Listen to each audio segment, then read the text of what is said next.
you very much, Brother Bernard. Thank you very much. Let's applaud him, please. Let's applaud him, please. Okay, so once again, we welcome you to today's session. I'm sure it's going to be a very blissful experience.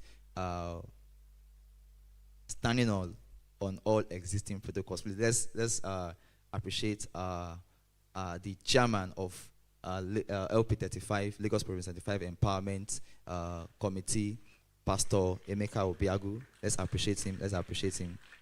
Let's appreciate him. And yes, Mrs. Yewande Ade Dayo is a person who's going to be taking us through the review of yesterday's session. Even though it looks like she doesn't want me to say so much about her, but so that you would know that everything you are hearing today is deep. Is deep. I'm coming from deep stuff. So please permit me to do a formal introduction, ma. Okay. So suffice it to say, she's the head financial institution at Stanbic IBTC. If you've been following our programs, you probably would have had an encounter with her. But let me just read through her profile. So, sorry, may technology not fail us.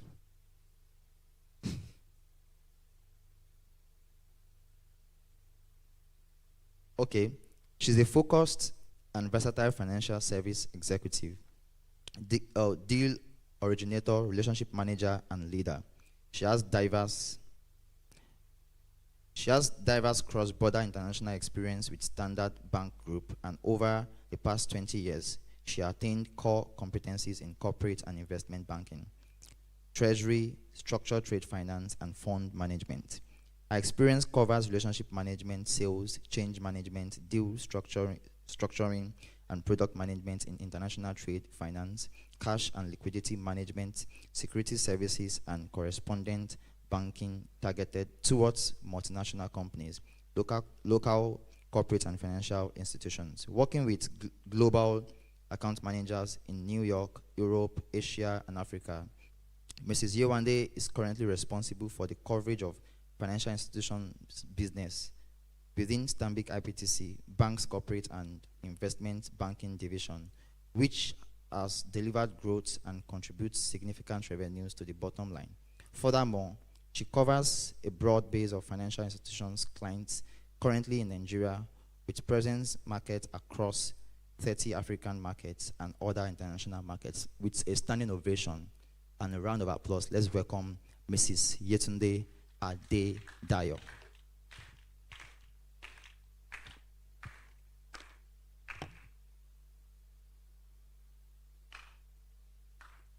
Good morning, good morning, good morning. Thank you so much. Please be seated. Thank you so much, Pastor Emeka, the convener of this initiative, in conjunction with the leadership of the Province 35.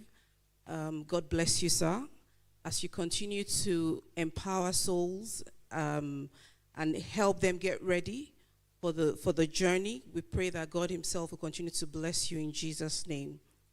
Yesterday was indeed power-packed. If you agree with me, can I see you wave your hands?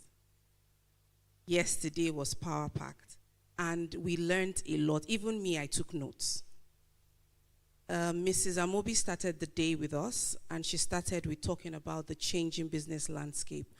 Who agreed that everything here has changed? And there was an acronym she used.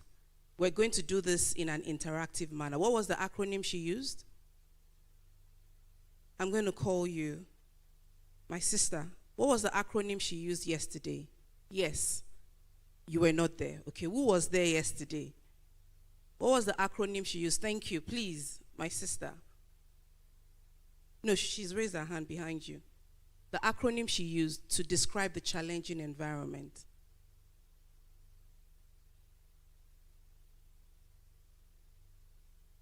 She said it's a VUCA world. VUCA. It's volatile, it's uncertain. That's the market we're in today. Nobody knows what the market is going to be the next time. And so you need to map out your career. You need to take that charge and mapping out your career. And it's whose responsibility to map out your career? Can I hear us say that again? Whose responsibility is it to map out your career? It's your responsibility. If your organization does not promote you, if you don't get a job, you need to step back and then replan. Can you remember that map that she showed us in terms of where you're supposed to be and the different age brackets? Even if you're not there, you step back and you plan and replan. And there's nothing wrong in replanning. She told us about being competent, having the right attitude. The brother that came up was telling us to say hello to everyone. That hello is important because that is the way the next person will remember you. We spoke about agility, being resilient, and of course, sponsorship. And it is people that will mention your name in rooms where you are not present. You need someone to mention your name in rooms where you are not present, which leads us to Mrs. Ife's session. Mrs. Ife spoke about effective job strategies. How many % of jobs did she say are hidden and not found? How many %? 70%. So that means only 30% of jobs are advertised. And the remaining 70 will be gotten how? Referrals, and then through another thing that is very important, your network.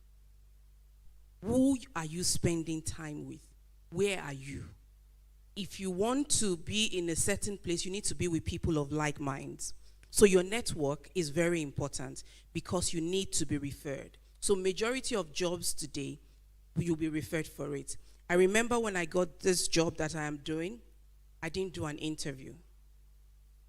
I had gone for a conference somewhere, and then a few months later, I was called to come and interview for a job. And I'm like, oh, but I didn't apply for it. And then they said, oh no, we watched you at a particular seminar. And honestly, at that seminar, I sat at the back with my friends. But I listened and I answered questions. And right from there, when I tell people I didn't interview for it, I did not. So please, when you are in any environment, listen, participate, and remain very active. People are watching. People that will refer you are watching. She said something very important.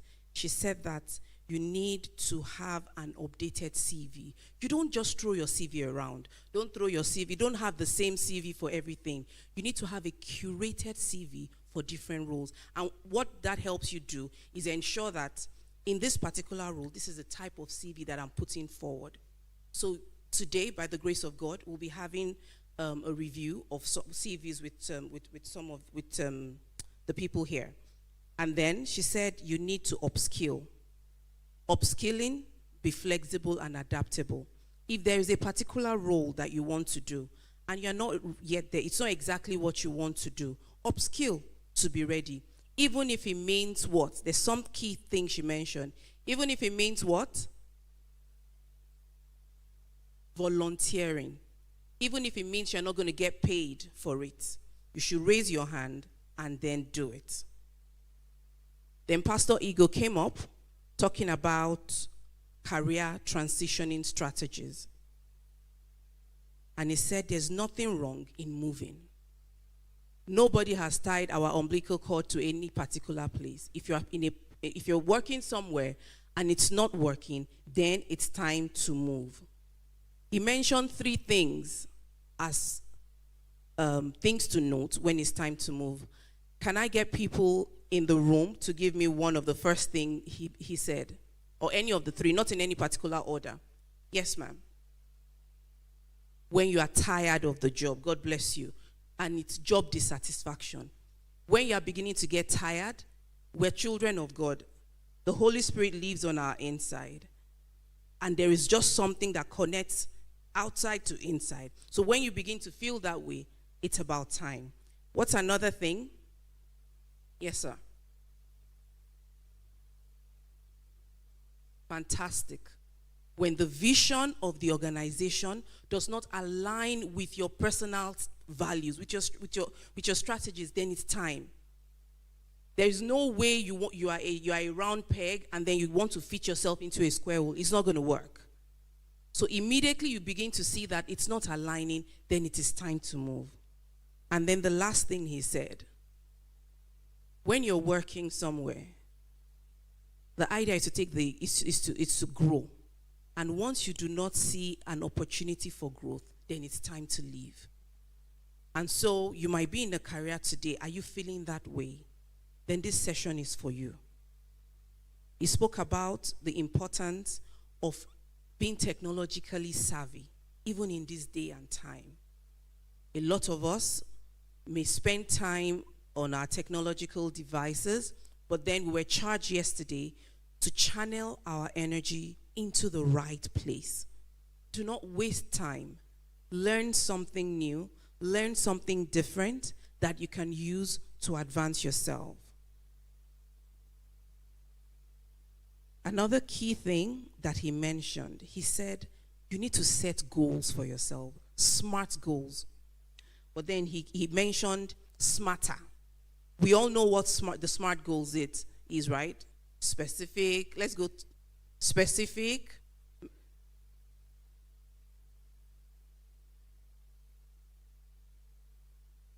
Praise God. Have we eaten this morning? Can we start again?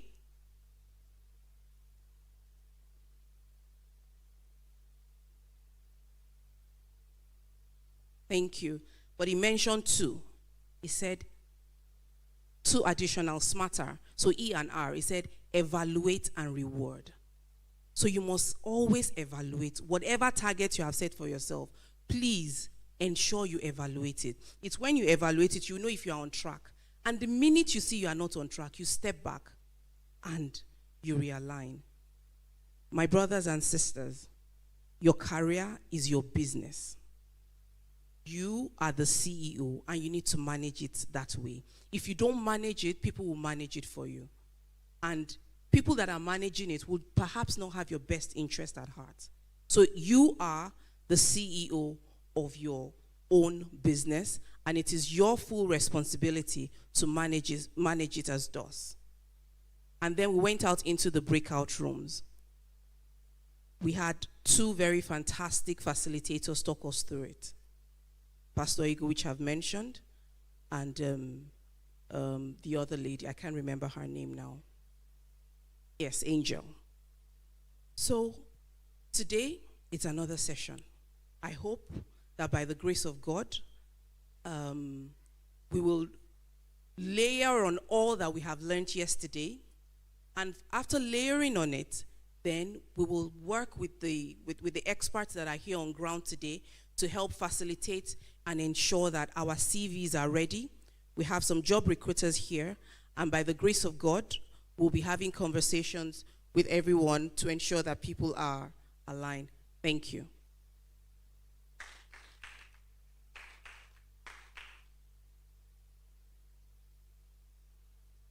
Thank you very much, ma'am. Please let's applaud her till she gets to her seat.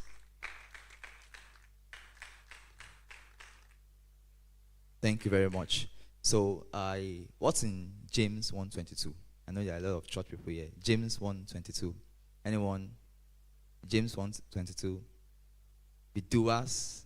Do not be hearers of the word only, but be doers. Something like not deceiving yourself. Let me read it exactly how it is in the scripture. So, but be ye doers of the word, and not hearers only, deceiving your own self. Turn to your neighbor and say, be doers of this word. Be a doer of this word. This experience undoubtedly will change your life. So please, let us put everything we have learned, everything we will learn into practice. And I'm sure the sky will not just be a limit, but a starting point for every one of us in Jesus' name. I said it will be a starting point for every one of us in Jesus' name. Do you need food? Okay, let's take in these things first. You would get energized very soon. All right, so we'll starting it right away, and our next speaker is someone you should listen to at least once in a lifetime. at least in a lifetime. If you have listened to him once in your lifetime, it's something that you will be very grateful for. It will be, for about 45 minutes, it will be discussing emotional intelligence, concentrating on leading self and others.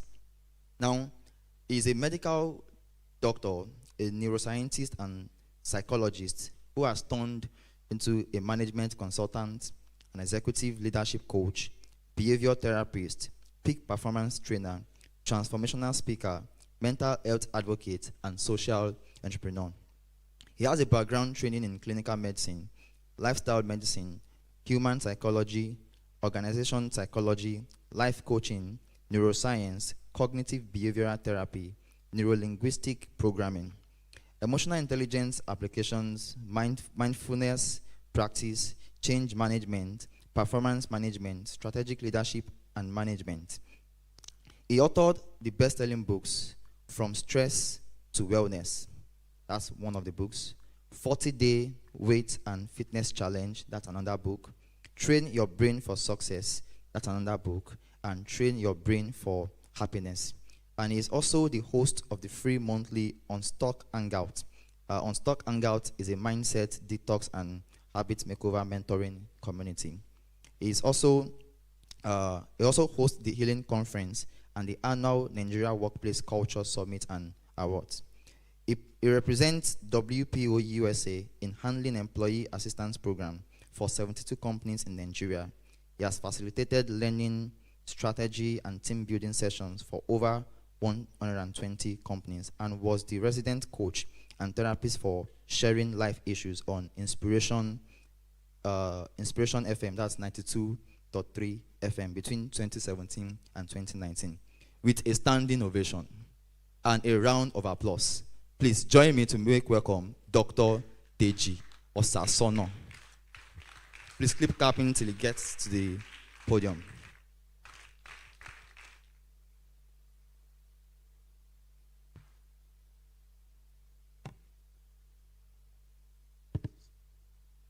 Good morning, everyone. They said, is it that you have not eaten? If you have not eaten, feel free. Don't be ashamed in the presence of God if you are not eating. I took tea. Can I regard tea as food? It's food, right? My brother shook his head. You know, some people, if it's not a bao pande yam, it's not yet food. All right, thank you, everyone. Please have your seat. Have your seat. Thank you, RCCG Rose of Sharon, for having me. It's a rare privilege to come and rub minds with great minds are here. Great minds with potentials of becoming professors, presidents, governors, senators, inventors, innovators, transformers, legal luminaries, and even religious leaders. So I don't take this for granted. So celebrate yourself. Celebrate yourself. I'm humbled to be with you guys. I thank the leadership of the church for this opportunity. We're going to go straight to what I'm sharing with you. I have only 45 minutes. Can we have the slide? By the way, I'm not going to be talking. Emotional intelligence is a 3 days, 2 days training. Lara, I lie, on his own. But I'm just going to achieve one goal. I came here to achieve one goal. Is to question you to start questioning yourself. That's all I came to do. I want to question you so that you can go back and start questioning yourself. And that's what I'll be doing. Leading 7 others with emotional intelligence. How many people have heard of emotional intelligence before? It's okay if you have not heard of it. So I'm waiting for my slide to come up. Are we going to bring it up? Okay. There's an exercise I want us to do. Is it okay to move around? I don't like staying in this highly anointed. I like moving around. Okay. Please, I need this slide. There's an exercise I want us to do, and I have a gift for those that get it. So we're waiting for that exercise to come up.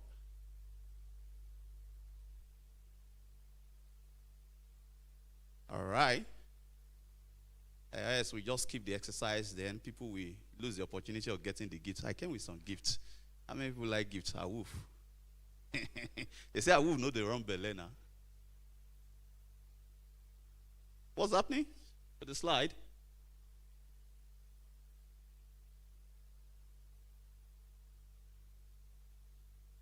Okay, so let's start by, let me move around. Let me start with my brother here. You tell me your name and what you think emotional intelligence is all about, okay? Is that okay? And feel free, no wrong or right answer. It's not an examination. You're not going to repeat. If you fail it, okay? My name is Michael, and I feel emotional intelligence is about how you're able to manage yourself, your emotions, and the emotions of others to ensure that it's an harmonious relationship between yourself and the people you work with or relate with. Hey, Professor. Let me go to a lady. What a man can do, a lady can do better. I'm coming to you. I like your smile, so I'm coming to you. What's your name? And tell me in your own words what emotional intelligence is all about. My name is Bukola. My own knowledge in emotional intelligence is about managing yourself, your thoughts, and the people around you. Yourself, your thoughts, and the people around. There are too many brilliant people here. No wonder the room, despite the AC, is getting hot. One more. Who is not a graduate or already employed and in career transition? Who is a student here? You are a student. You are still a student. Okay, no students. So, oh, you are? Okay, great. Let's have, while we're waiting for the slide, I hope the slide can come on fast. All right.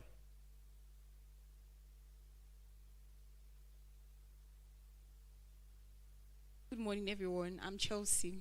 Yeah, and so, yes, I'm a final year student of the Faculty of Law, University of Ibadan.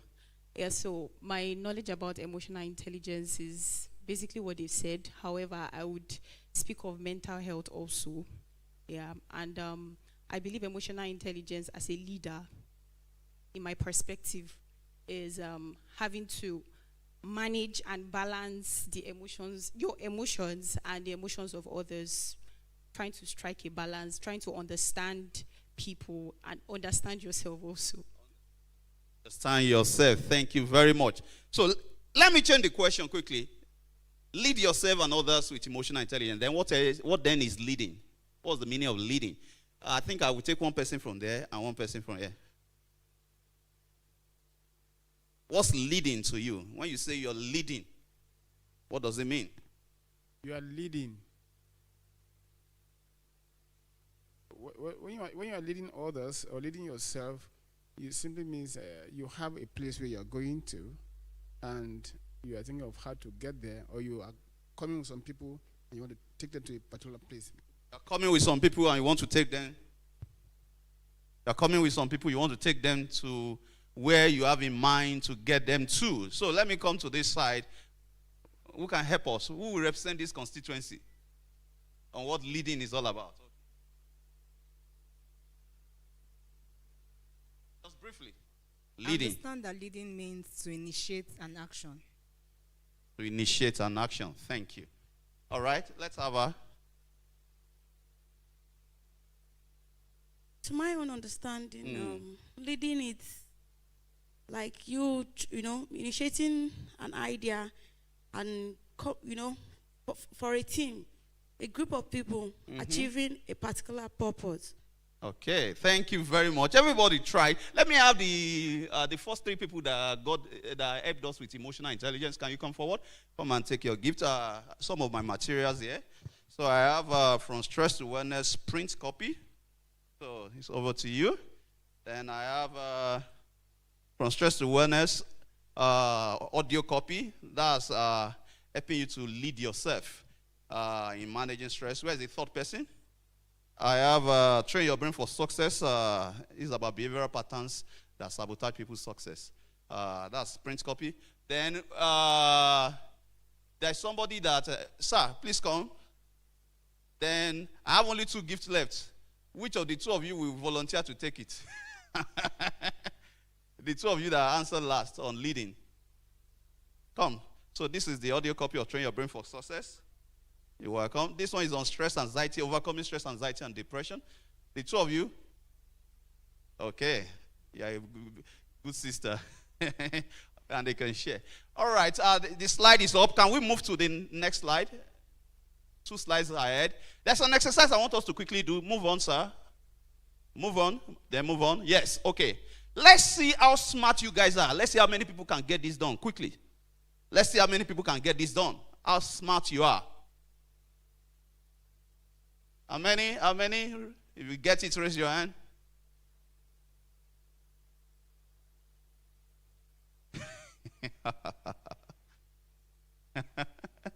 It's gone. Okay. How many people are still trying it? You got it?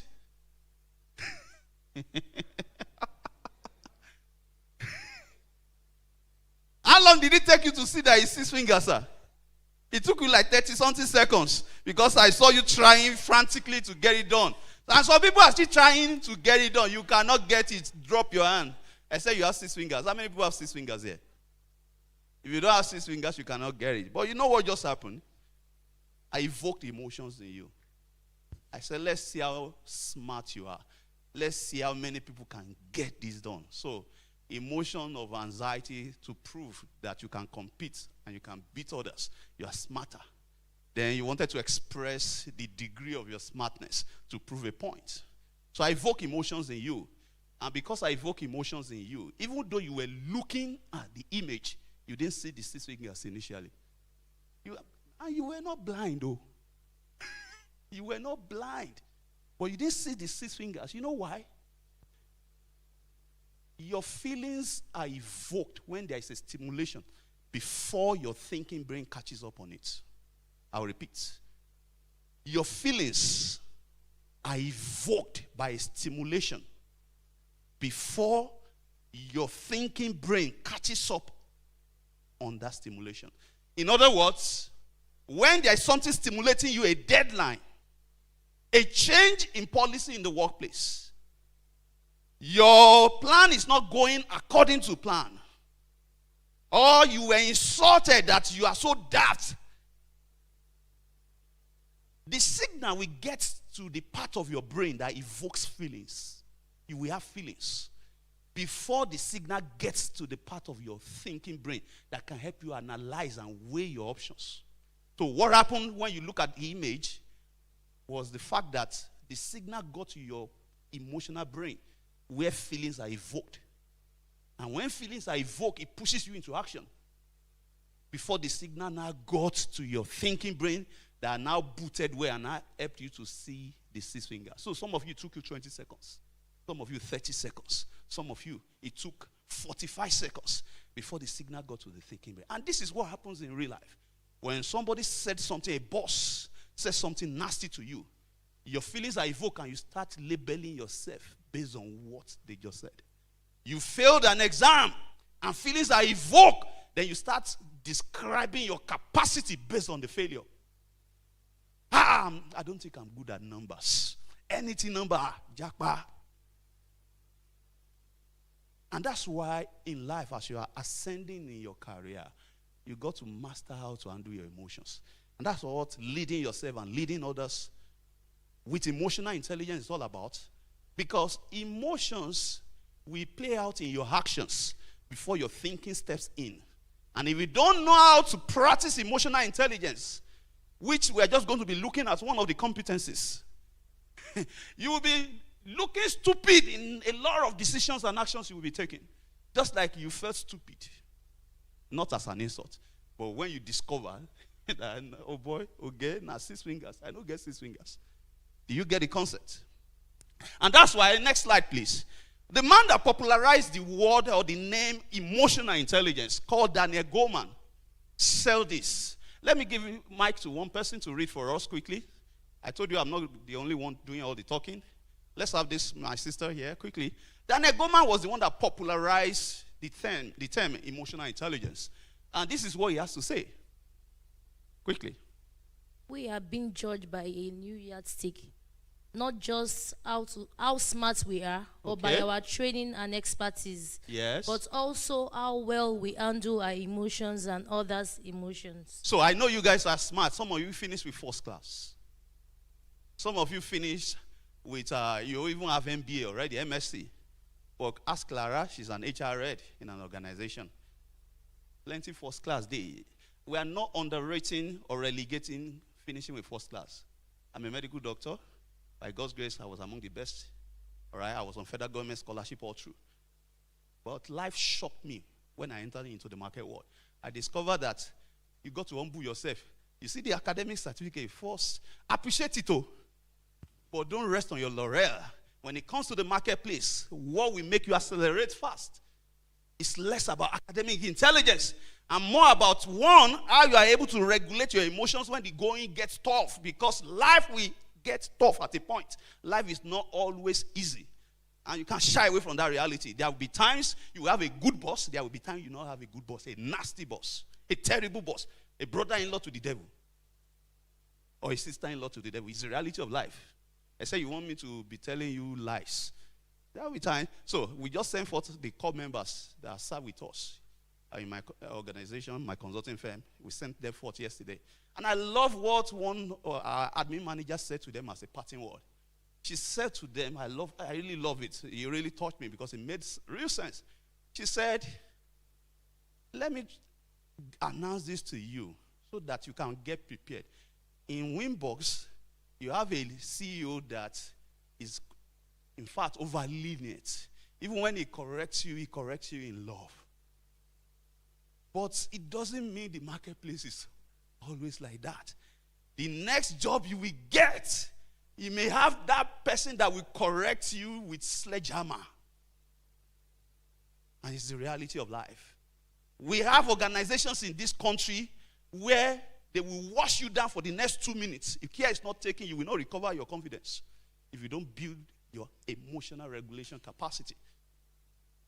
If you are stepping into entrepreneurship also, you must be able to regulate your emotion. See, it's only God that plans, and the plan 100% fructify. Now only God occupy that class. If you like, go to Harvard.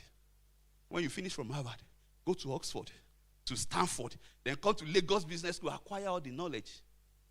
When you start that business, you will know that book knowledge is different from field knowledge, because you will meet certain challenges on the way. And if you don't develop your resilience, if you don't understand how to regulate your emotions, you will struggle. There are people that start businesses. In fact, it's said that 75 to 80% of people that start SMEs within 3 years close it down. Not necessarily because that business is not viable. Some not viable, but some because of weak or poor resilience capacity. Because things will not pan out always the way you plan. But you must be able to stick. When I started Winbox Consulting for the first 2 years, we struggled. Many people called me, you're a medical doctor. Why are you doing in Nigeria? UK needs you. US needs you. But I knew the vision I caught. And I stuck to it, the stickability. And then when life slaps you, the bounce back ability to bounce back and say, Odeshi in quotes. Then also you must be able to lead others. You will need to connect with people in the workplace. Academic intelligence will get you the job. But you see, to navigate the social complexities of the workplace, to rise fast through your career, you must know to deposit into the emotional banks of people you are working with. Your colleagues, those junior to you, those senior to you. Include the civil customers. And that's what leading yourself and others with emotional intelligence is all about. Next slide, please. Now, this is my message to you, and this is where we're going to do an exercise. All these things I've described, ladies and gentlemen, my brothers and sisters, without the first competence of emotional intelligence, you will not be able to achieve it. I will skip this. Why you should care about your emotions because of time, I will skip it. There are 4 major reasons, but let's skip it. Next slide. Next slide, please. I've described this. These are statistics that show to you the importance of emotional intelligence. But next slide. You guys have described emotional intelligence, but let me give you a professional way of saying emotional intelligence, so that we'll now look at the first competence that I'm dwelling on with this exercise. And this is my takeaway to you. So you've described aptly in your own words emotional intelligence, which is cool. All right? But we like to professionally describe it as the capacity in you. Mark the word capacity. Capacity means a vessel. A vessel means something that is a container that has space inside. Meaning that you are a vessel. You have space inside you. So you have that emotional intelligence capacity already, but the degree to which you will exhibit Emotional intelligence is the function of what you fill up the space inside you with. So it's a capacity inside you to do what? To be able to recognize first, assess, and influence. Recognize. When you are getting angry, are you able to recognize that it's anger that is playing out in my behavior? When you are getting demotivated, are you able to recognize the feelings or the emotions playing on you? Or you are the type that will start blaming every other thing except you? Blame Tinubu. Blame your parents for giving birth to you in Okokomaiko and not Ikoyi. Blame the school you graduated from. Blame your spouse or your whatever. Recognize your emotion, the capacity to recognize your emotion. But not just recognize it, assess. Being able to measure it and know where it is coming from. One of the mistakes we all make is that we think our feelings are coming from the situation we are facing. Until you correct that, you will not be able to regulate emotion. Your feelings don't come from your situation. They are not triggered by your situation. Your feelings are triggered by the way you are responding to your situation through the meaning you are giving to it. It's scientifically proven. What you call feelings are chemicals. They are chemicals released into your system. So when you feel angry, when you are feeling sad in the face of pursuing your career, when you are feeling worried or scared, what it means is that you have pumped some chemicals into your system and you are feeling them. But no situation has the capacity to trigger the release of these chemicals. What triggers these chemicals into your system is the way you are responding to what you are facing through the meaning you are giving to it. That's why 3 people can be in Lagos traffic. They will have 3 different feelings. 3 different feelings. One can be excited about traffic, while the other person is angry and anxious about traffic. Same situation. So, ability to recognize, assess, and influence. You must be able to regulate it or influence other people's emotion.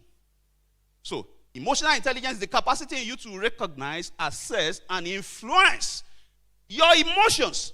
But not just your emotion, you will deal with people. Others' emotions towards making effective decisions and taking actions that will build a solid, a powerful, and optimal relationship with yourself and with others. See, as a student, we measure our pride and our confidence based on academic results. Fantastic. That's a phase in your life. But once you enter into the marketplace, it's good to be academically intelligent also. It will be necessary for technical skills. But go and check organizations. It's not the best of technical skills that become the leaders. It's the best of people with social and emotional intelligence that rise to the top. Go and check businessmen, businesses that are doing well. It's not the best of technical skills or knowledge that have thriving businesses. It's the best in social and emotional intelligence. You know how to connect with people. You know how to influence people's emotions to believe in you, to believe in your product. One of the biggest challenges I faced when I started Wimbos Consulting in 2016 is socializing. I be called introvert. I know they like go out. I can stay indoor for 2 weeks, I'm good. As long as I have access to internet or have books to be reading. I grew up like that. So for 1 year plus, in fact, for the first 9 months of renting our office, no single client. What opened my eyes to wake up was when I thought of it that 3 months down the lane, I will have to renew office rent. And no single client for 9 months. Then it dawned on me, oh boy, you have to wake up. Something is not working. I said, yeah, I am deceiving myself. So I started speaking with different mentors, people that are doing consulting firms, running consulting firms that I'm now running. And all of them were saying the same thing, that in Nigeria, it's largely relationship selling. It's who you know, but beyond who you know, who knows you. You must be able to deposit in people's emotion through what you say, how you behave, how you brand yourself. That's emotional intelligence also. Then also, people must be able to see. For me to trust you with money to invest in your business, I must be able to believe that even when you eat a snag, When the chips are down, you have the emotional capacity to weather that storm. I won't give my money to you if I know that you easily chicken out when you face a challenge. The bedrock of all this is the first competence that we just take an exercise on. I will wrap it up. The bedrock of all this, there are 4 major competencies of emotional intelligence, or you can call them 4 compartments in that container of emotional intelligence. Some will say 5, but I like to use my model called SOAR model. And the S is self-awareness. The O is others awareness, otherwise known as social awareness, empathy, and what have you. Then the A is action orientation, being able to regulate yourself. Then the R, or the SOAR model, is relationship management. If you cannot accept me for who I am, leave me alone. You know, go far in life. It's not a course. Pray till tomorrow. Prayer has its responsibility, has its role, but being able to build a relationship has its own role. And prayer will not replace that.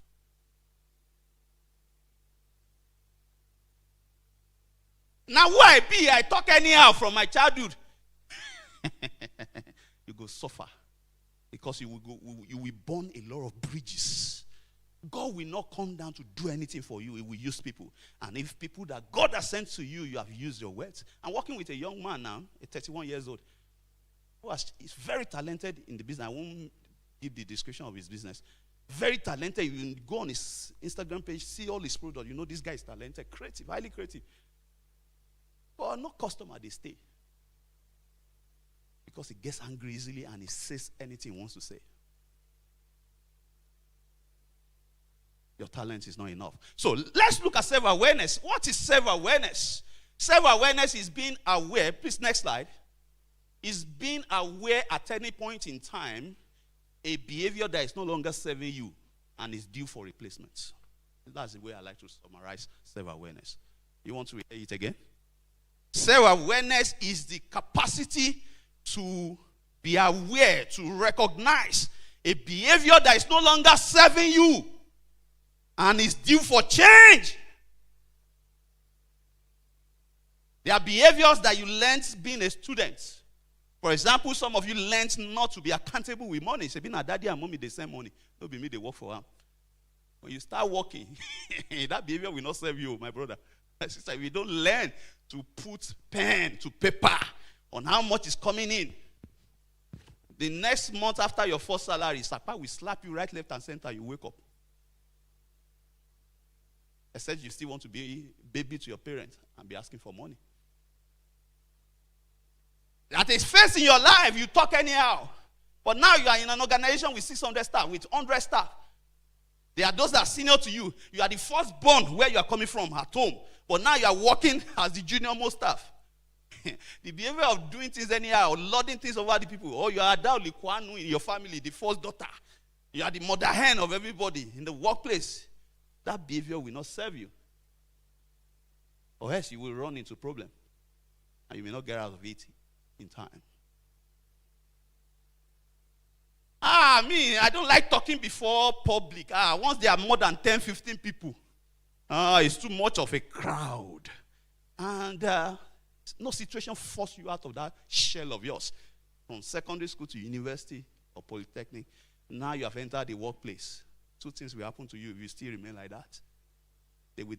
Leaders will start believing that you are running away from responsibility, or they will not know that you exist in that organization because you are not among the people that are always presenting that they are always saying. So when they need somebody to represent them or assign a role or a promotion, you are not always in their face. They won't remember you. So, we're going to do a personality audit or assessment. We won't be able to go deep into this. How many of you have ever taken a personality assessment? 1, 2, 3, 4, 5, 6, 7. So you know your personality type, your dominant personality type. You don't know. You just took it for taking sake.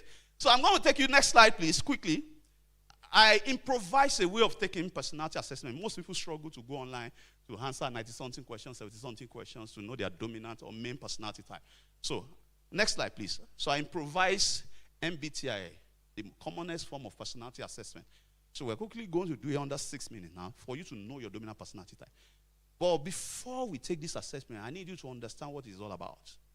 Your personality is essentially the way you have been programmed. Please listen to this. Your personality is essentially the way you have been programmed by nature and nurture. Nature means what you genetically inherited from your parents. Nurture means what you learned from the 4 E's of life: environment, education, experiences, and exposure. What you learned from environment, education, experiences, and exposure. So, you grew up with a parent or a father that is not accountable to anybody. He goes out anyhow, he comes back anyhow. He cares not taking, you are learning that behavior. You may want to translate it to your own business or marketplace. So, personality is about how you have been programmed by nature and nurture. Interesting thing about nature and nurture, because I hear people say that my dad used to be temperamental, so I inherited it from him to give excuse for his anger. And I always quickly say to them, what you inherited contributes. Your nature contributes only 10 to 30% at max of your behavior. It is your nurturing through what you have learned that contributes 70 to 90%. And if you learned that behavior, ladies and gentlemen, you can unlearn it. If it's no longer serving you. So your personality is the way you have been programmed by nature and nurture to respond or react to life and work's demand or pressure on you. Life will demand of you. You can't shy away from that. You can't pray it away. Work will also place demands on you.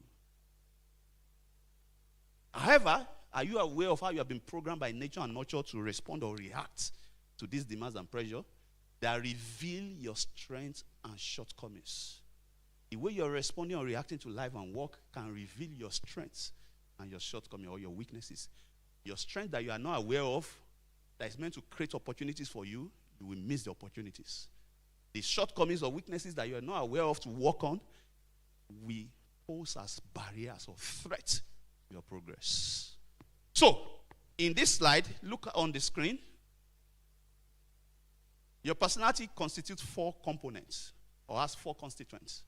All right? There's a way you have been programmed to interact with your environment, environmental interaction, to derive energy from it. You are a mix of extrovert and introvert. You see the first column there, extrovert and introvert. You are a mix of the two. In the next slide, you will see the characteristics of extrovert and characteristics of introvert. Read through quickly when we get there. You will see yourself as a mix of the two, but you will be more of one. You have been programmed to be more of one. So if you are more of extrovert, you write down capital letter E. If you are more of introvert, you write down capital letter I. Do you get that? Then the second component of personality is what we call mental energy. There's a way you have been programmed to give meaning to the information and energy you are deriving from your environment. You are a mix of sensor and intuitive. So in the next slide also, you will see the characteristics or features of sensors, then features of intuitive. But you are more of one, even though you will see yourself as a mix of the two, but you are definitely more of one. As long as you are sincere with yourself and you are assessing yourself based on who you have always known yourself to be, not who you are hoping to be by faith. Okay? So if you are more of a sensor, you write down capital letter S. If you are more of intuitive, you write down capital letter N. Capped? All right? Then the third component is your decision making. There's a way you have been programmed to make decisions based on the meaning you are giving to the information from your environment. You are a mix of thinker and feeler. In the features, in the next slide, you will see yourself as a mix when you are looking through the features of both. But you are programmed to be more of one. You definitely are more of one. So if you are more of a thinker, you put down capital letter T. If you are more of a feeler, you put down capital letter F. Then the last component is your tactical approach. That's the way you have also been programmed to organize yourself in taking actions on your decisions. You are a mix of Georgia and Perceiver. We are all a mix of Georgia and Perceiver, but you are more of one. So when you read through the features of Georgia and Perceiver, you see yourself as more of one. If you are more of a Georgia, you write down capital letter J. And you are more of a Perceiver, you write down capital letter P. So for extrovert and introvert, either E or I. Listen, for sensor and intuitive, either S or N. For thinker and feeler, either T or F. And for Georgia and Perceiver, either J or P. Are we ready? So that at the end of this exercise, you have 4 letters that represent your primary personality type. Please answer based on who you have always known yourself to be. Be sincere. Don't deceive yourself. If you deceive yourself, you are not your core, your core. Say your core, your core. Say I won't be an your core, your core. You are afraid to say it. All right, next slide, please. So let's look through the features. Skip this. There are 16 personality types you can belong to both. So just skip it. All right, so look through the features of introvert. Read through the features of extrovert. Quickly, don't second guess. You will know yourself immediately you are reading through the two. Choose the one you are. You have 30 seconds to do that. 30 seconds to 45 seconds. Features of introvert, features of extrovert.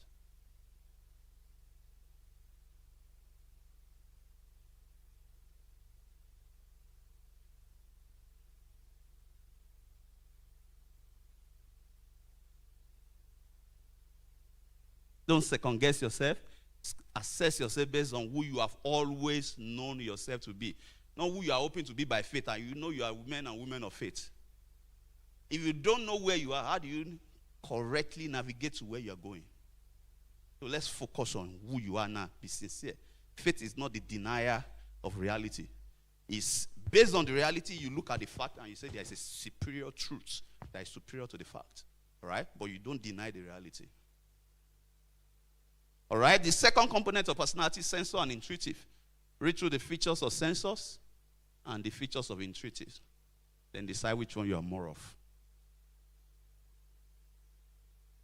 I'm about to reveal you to you. Self-awareness is the bedrock of building all the other competencies of emotional intelligence.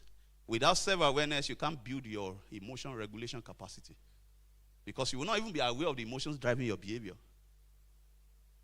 Then without self-awareness, you can't become more socially aware. You will not become more empathic with other people. Without self-awareness, you cannot build your confidence. You cannot build your motivation. Without self-awareness, you cannot build your capacity in relating with people. So that's why I'm focusing only on self-awareness, because of the limited time we have. All right, can we move to the next slide? Can we move to the next slide? All right, let's move. The third component. Okay, we're already in the next slide. So the third component, pillars and thinkers. Read through the features of pillars, features of thinkers. Which one are you more of? Which one are you more of? I've not been walking to the back here. I don't know, say people plenty for back here. Are we together? People at the back. Do I increase the volume? The volume is okay? All right.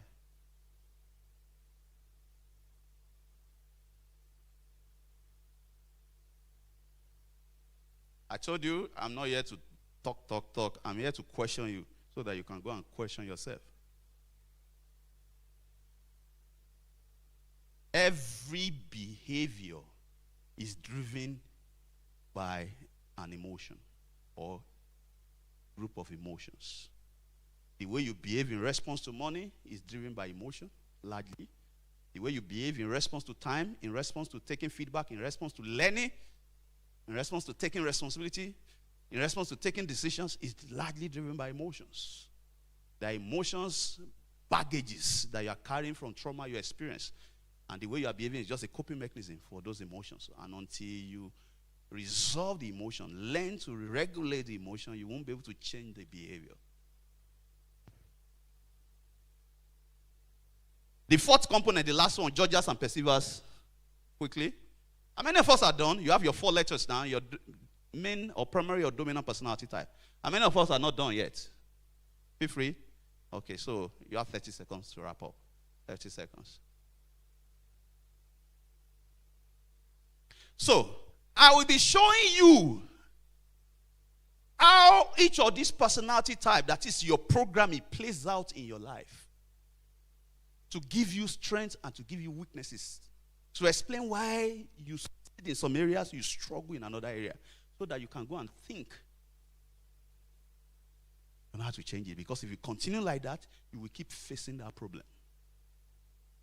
It's your prayer that made them to have the vision for this program and to organize it that brought all of us here.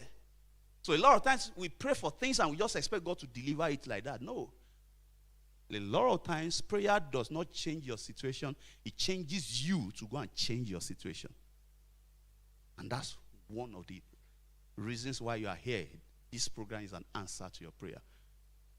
To change who you are so that you can go and change your situation. All right, next slide, please. So let's look at the application of this. Let's see. I will just take 3 people. I will use it to reveal you to yourself. Your areas of strength, your areas of weaknesses. So that you can know your weaknesses, gain awareness of it, and start working on it. I will show you how it affects your motivation. Your programming affects your motivation in life. How it affects the emotion experiences you have per day. And how it affects your leadership, even in the workplace, your interaction with others, and your confidence. All right? So let me take one lady, one guy first. Okay, please come forward quickly. Let's give the mic to her. What's your dominant personality type? So what you got now, if you answer it very well, is your primary personality type. The secondary one, based on your coping. You cope over the years for certain phases in your life. But this is your primary personality if you answer it the way I asked you to answer it. So, what's your dominant personality type? I. Sorry? I. Read the 4 letters out. INFJ. INFJ. INFJ. So, INFJ. There are 16 personality types that can be subdivided into 4 major categories based on color coding. Green color, blue color, yellow color, and red color. So, INFJ, my lady, what's your name? Grace. Grace, you are in the green color coding, which represents your energy. We're going to address that. And any other person in this category, if you are ENFJ, ENFP, or INFP. But let's focus on Grace's own, INFJ. So INFJ means that Grace, is there any other INFJ? Raise your hand very well now, feel free. Okay, all the INFJs, please stand up. INFJ, stand up. Stand up, stand up, stand up. Be bold, be bold. Come on, come on. You are Jesus Pickens. All right, so INFJ, you have been programmed by your nature and nurturing, but largely by your nurturing, what you learned. All right? On a personal level, to behave like a counselor. All right? And on the leadership level, you have the tendency to behave like a perceptive leader. What does that mean? You've been programmed to be passionate in anything you do.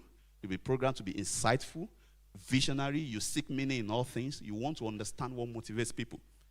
This constitutes strengths and weaknesses for you. And all of us have weaknesses. We have flaws. You see anybody that is claiming to be perfect, is an oyoko. Including myself, I still working on some of my shortcomings. So, strengths for the INFJ standing. You are programmed to be good listeners. Except situations of life have forced you to change. But you are programmed to be good listener by your nature and your nurturing. You are programmed to be encouraging also in any career or business you choose. You have been programmed to be altruistic, serving others. You have been programmed to be empathic and caring. Empathy will come effortless to you. You just need to apply a little effort to develop it. You have been programmed to be insightful, to be demanding of yourself. You have been programmed to be passionate and visionary. You have been programmed to be thorough and thoughtful in your decision making. Fantastic strengths. And these are just some of your strengths. There are more. But you also have weaknesses just like other personality types. Some of your weaknesses or shortcomings. You are perfectionism prone. You want to cross all the T's and dot all the I's before you make a move. You go tay.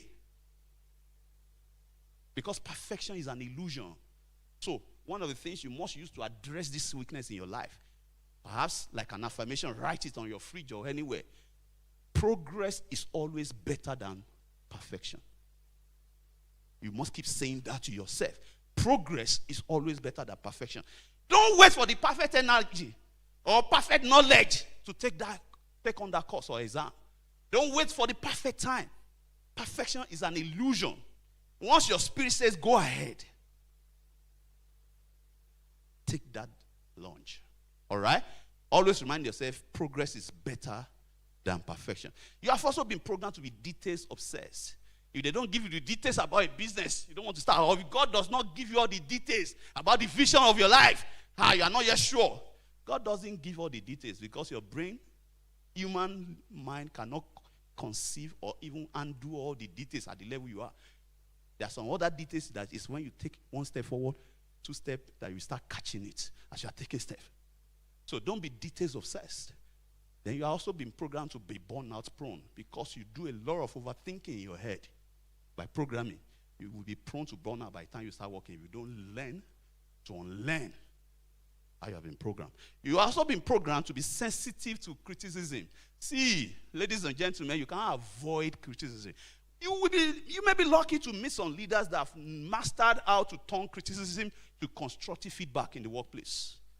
They will give you that feedback, but not in a criticism way, but in a constructive way. But you may be unlucky because not every leader is developing themselves. The ones that will give you negative feedback raw like a sledgehammer. You must learn to develop thick skin and take negative feedbacks as a learning point. All right? And also, you are sensitive to conflict. You must change your meaning to conflict. There's no way 2 or 3 people are gathered in any workplace or business you are doing that conflict will not ensue once in a while. It doesn't mean you should just shy away from it or run away from it. Conflict can be an opportunity to improve your team. Then also, you have been programmed to also you yourself give negative feedbacks. The feedback you give to people can be negative. Instead of building them up, it's destroying them. You must learn to turn negative feedback to constructive, or else you will sabotage a lot of relationships in your life. You've also been programmed to have shortcoming in communicating your vision. Even though, notice this, you are visionary. Ideas they yakpa for your head. You are programmed to catch vision fast.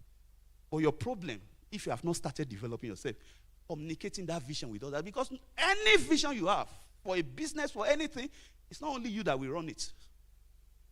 Business is not a solo game, it's a team game, it's a team sport.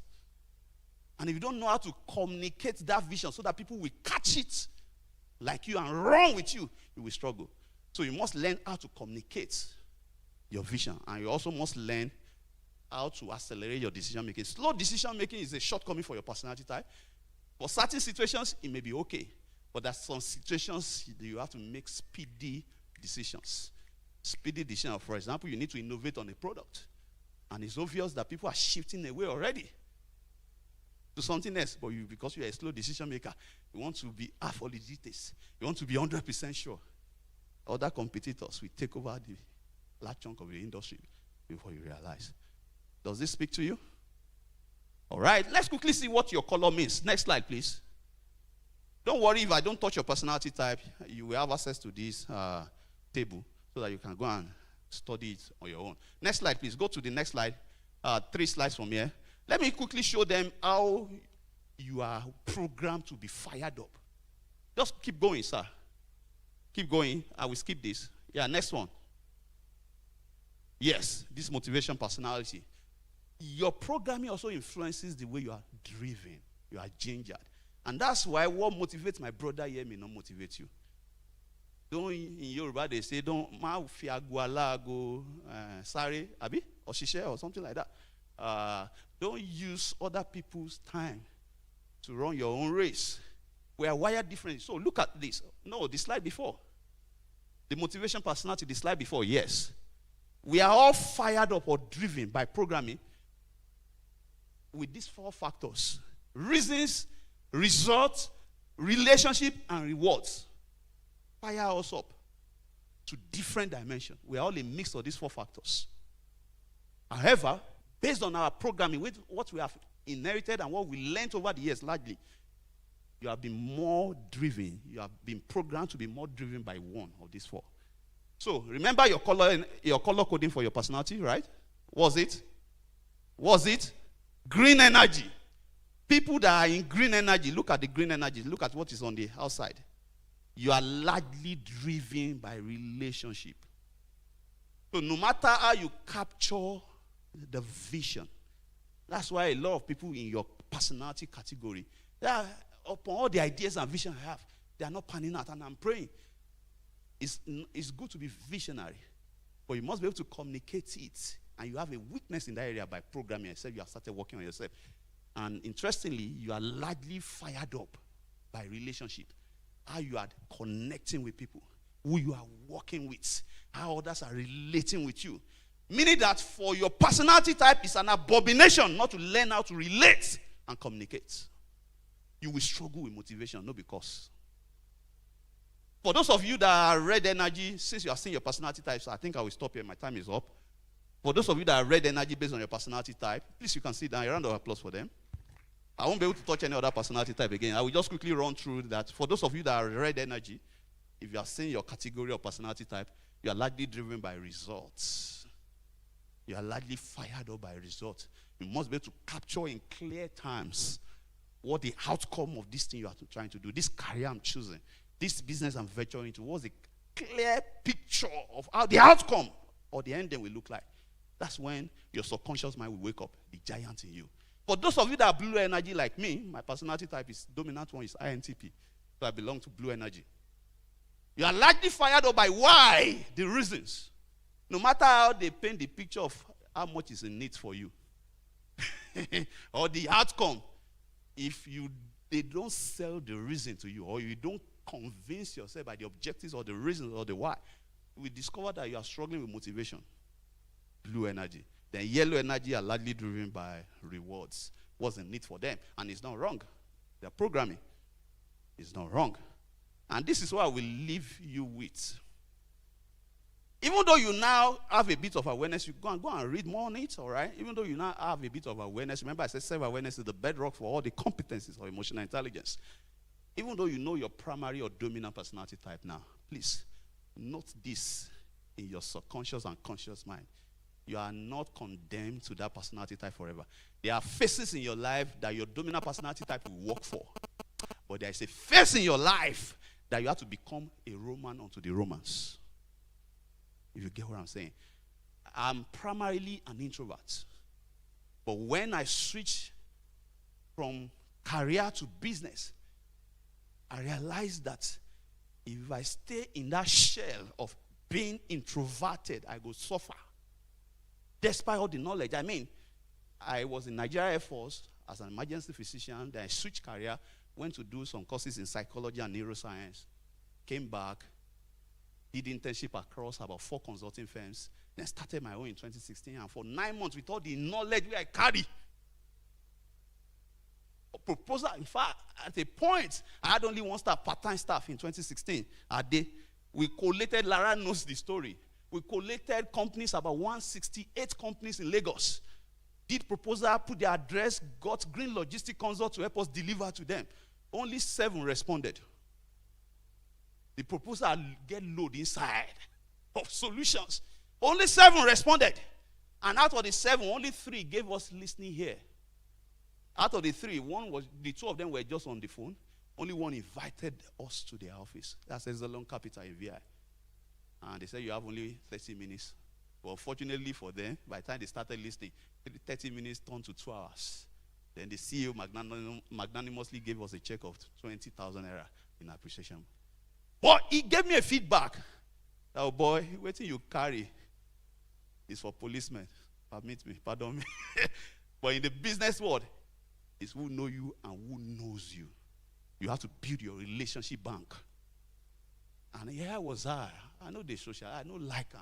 It distressed me. Oh, one bed distressed me till today. But I go. So I started forcing myself to socialize. Going to certain places where I can connect with decision making. And that's the turning point. We pray also, but that's the turning point of my business. I remember when I went to a hotel, the restaurant, buffet restaurant, that's where I met Dele Momodu, who connected me. Through him, I've made some connections. I started becoming more intentional with people I meet. That was not me. If I meet you, I believe it's not accidental. I want to get to know you. I want to ask questions. I want to interact with you. I started developing my relationship management and social awareness. So when I see your face change, I want to ask questions. When I ask questions that touch an emotional point in you, you will not forget me. And that's how I started building my network, and I penetrated the corporate sector. Today, we have large retinue of companies that we're handling. It didn't happen by mistake. It happened by building my emotional intelligence. So, even though you have a dominant personality type, if it served you as a student, but it's no longer serving you, or it won't serve you in the business world or in the workplace, you are not condemned to it. You have the Spirit of God in you. You can be whoever you want to be by learning, unlearning, and relearning. And that's why I've been Toffler, one of the greatest philosophers of our time, said, and I want you to note it down, conclusion. He said the illiterate of the 21st century, is not that man that cannot read or write. The definition of illiteracy has changed. The illiterate of the 21st century is not that man that cannot read or write. It's that man that cannot learn, unlearn, and relearn. Lead yourself. Lead others, but it requires emotional intelligence. Thank you for your time. I hope I didn't take too much of the time. Is there a space for questions?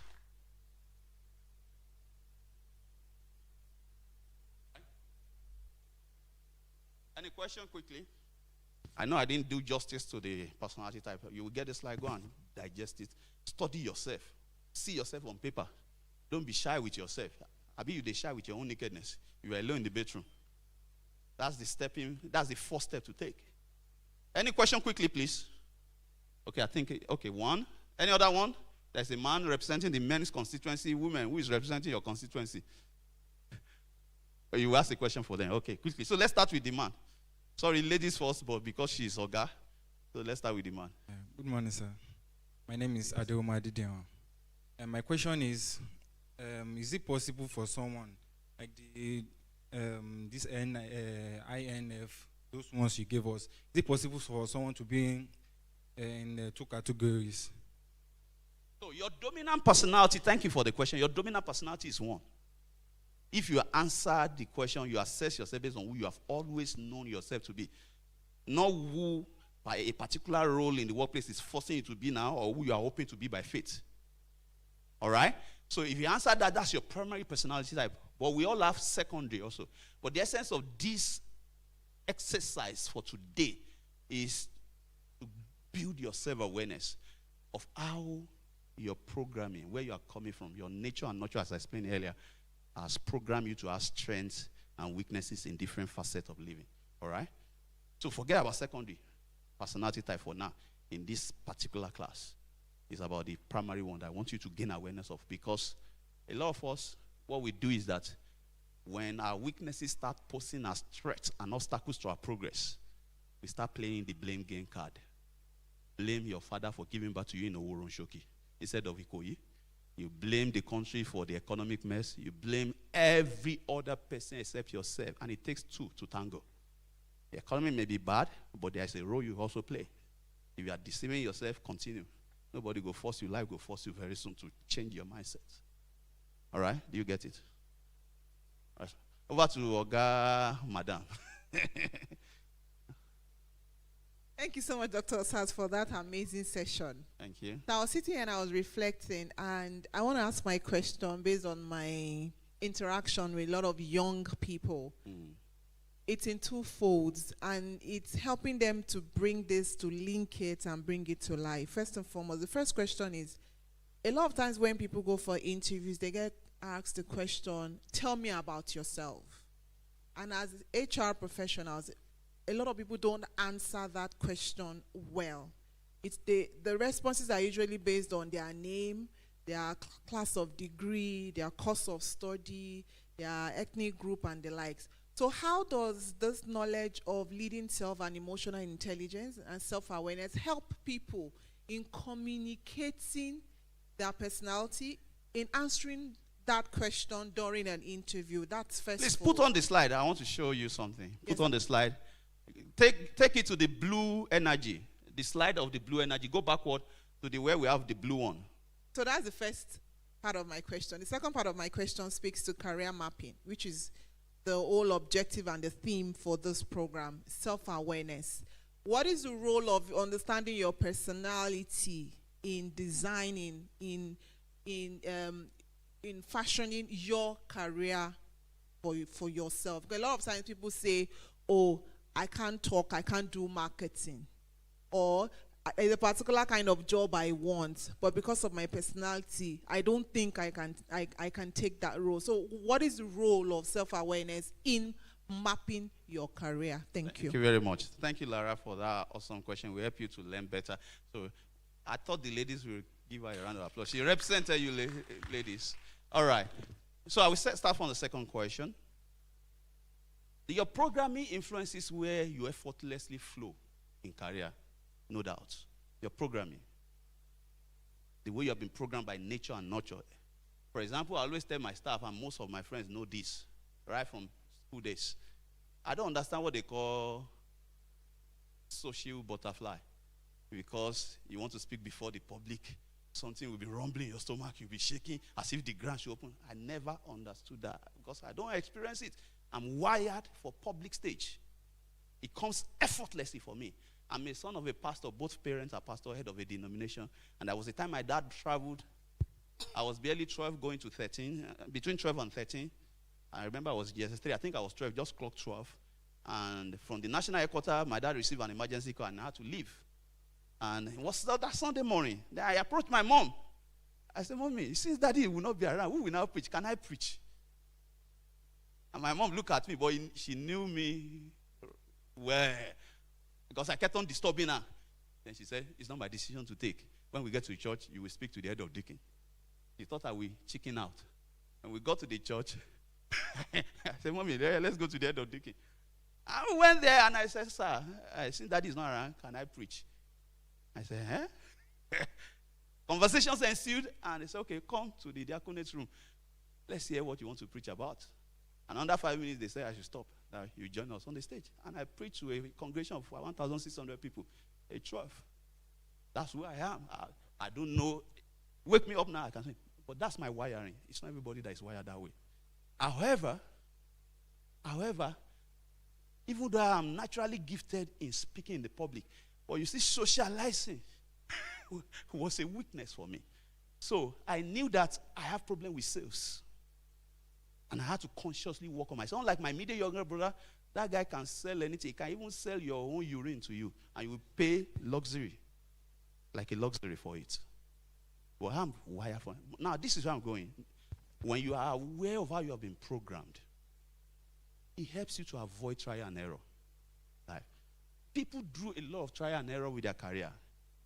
You won't grow fast when you are doing too many trials and error. When you know who you are, then you know that God didn't make a mistake to give you certain program strength and those areas that you are not wired for. For example, I grew up being exceptionally, in fact, exception is an understatement, with numbers, with mathematics. I had never solved any mathematics in my life that I didn't get the answer. Never in my life. Even when in medical school, I was still joining engineering mathematics, Teraja, if you did engineering, I was still joining them to year 3 to solve mathematics because we are not solving mathematics in medicine. Because mathematics is given. But play music 10 times. I struggle to remember the lyrics. Our last born, Femi, just once, he will start singing the lyrics. God didn't mistakenly give us different giftings. It's for a purpose where you are going. So, knowing this helps you to tailor-make your journey so that you can reach where you're going faster. However, listen to this. I don't want to sound like motivational speaker. However, we all know that life is not a straight line. Life is not a straight line. Even the electrical activity of your heart, God forbid it becomes a straight line. Because it's like this when you are really breathing and alive. If it becomes a straight line, it means you are dead. So life is not a straight line. Don't expect life to be a straight line. You may not get what you are wired for initially, but realize that it's a learning curve. There's a reason why you are going through that career, to build certain mental muscles, to build certain capacities. And even when you enter, you step into the right career fit for your personality, there will be a phase that you will need to unlearn what that primary personality has taught you to start learning new ones. That's secondary personality. For example, how I had to learn socializing. Now, anywhere I get to, they call me life of the party. I don't like going to Owambe today. But if I have to go because of business relationship or family relationship, I know the door myself. I like dancing. I will dance. I will connect. I will greet almost everybody because I want to connect with you. I want to know what is about you. I want to know where we can do business. Business is sweet to me. You get it? Now to the first question. Lara, please, I want us to play this out. Your first question. So you are the interviewer.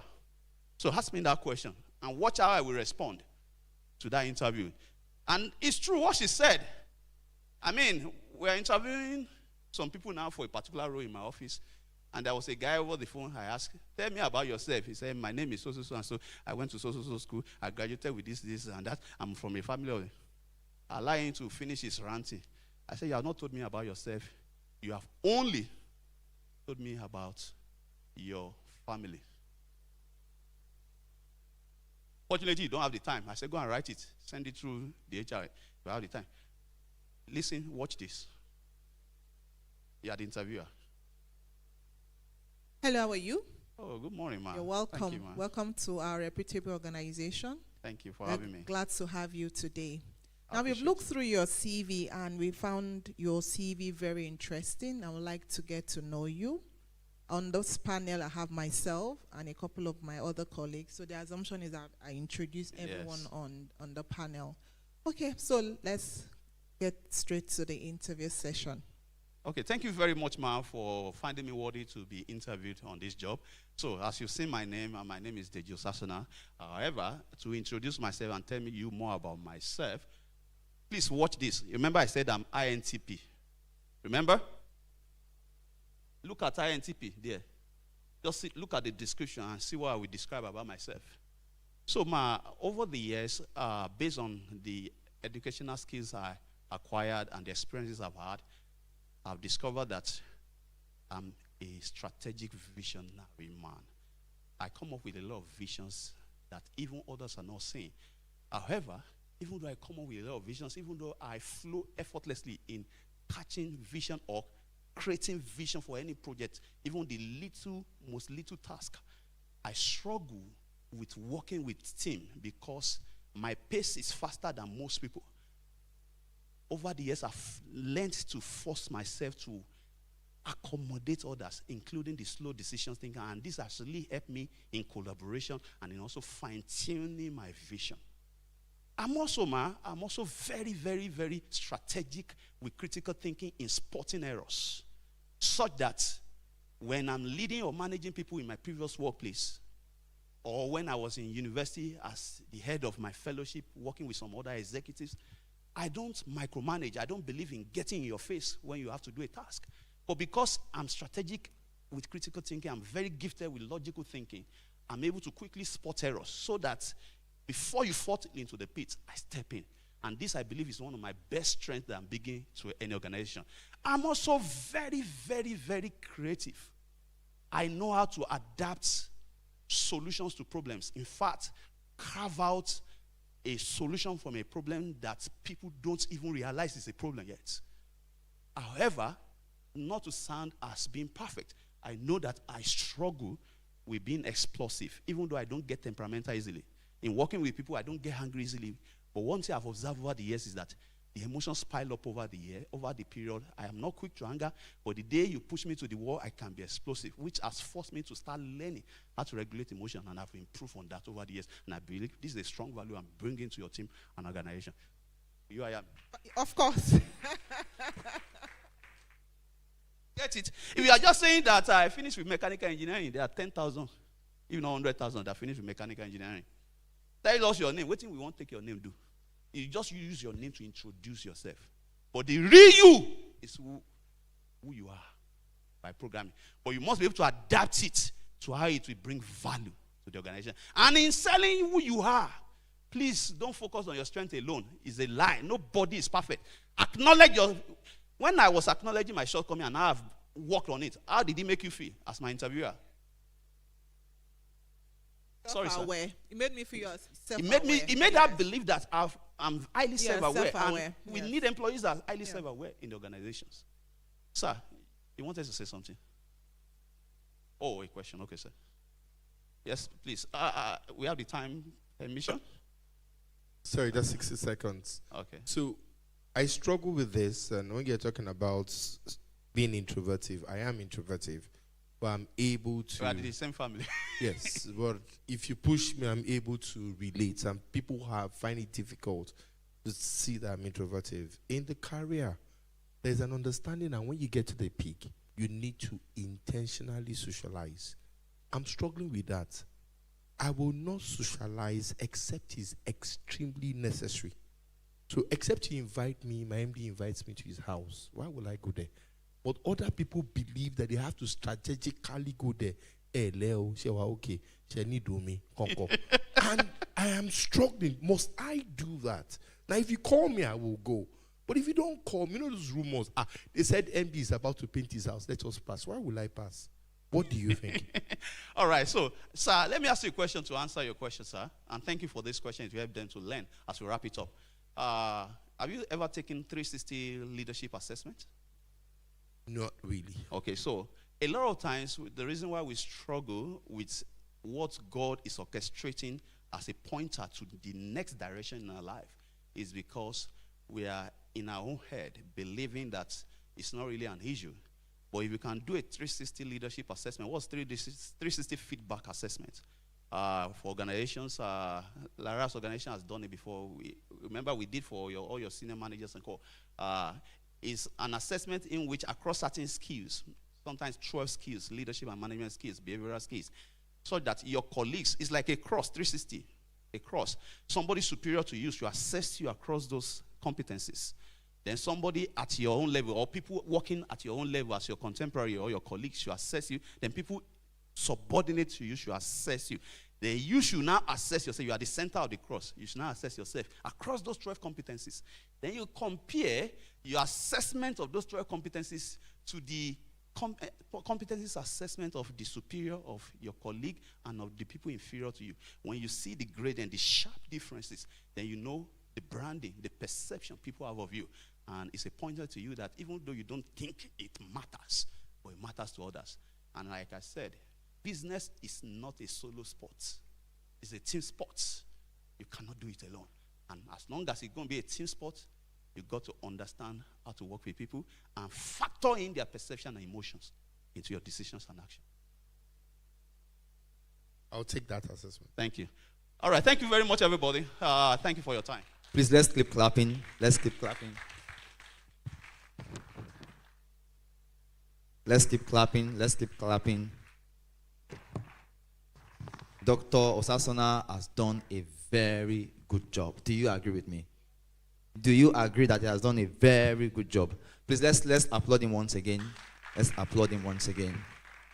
At least when I told you that this is someone you should listen to at least once in your lifetime, you agree with me, right? Okay, so please.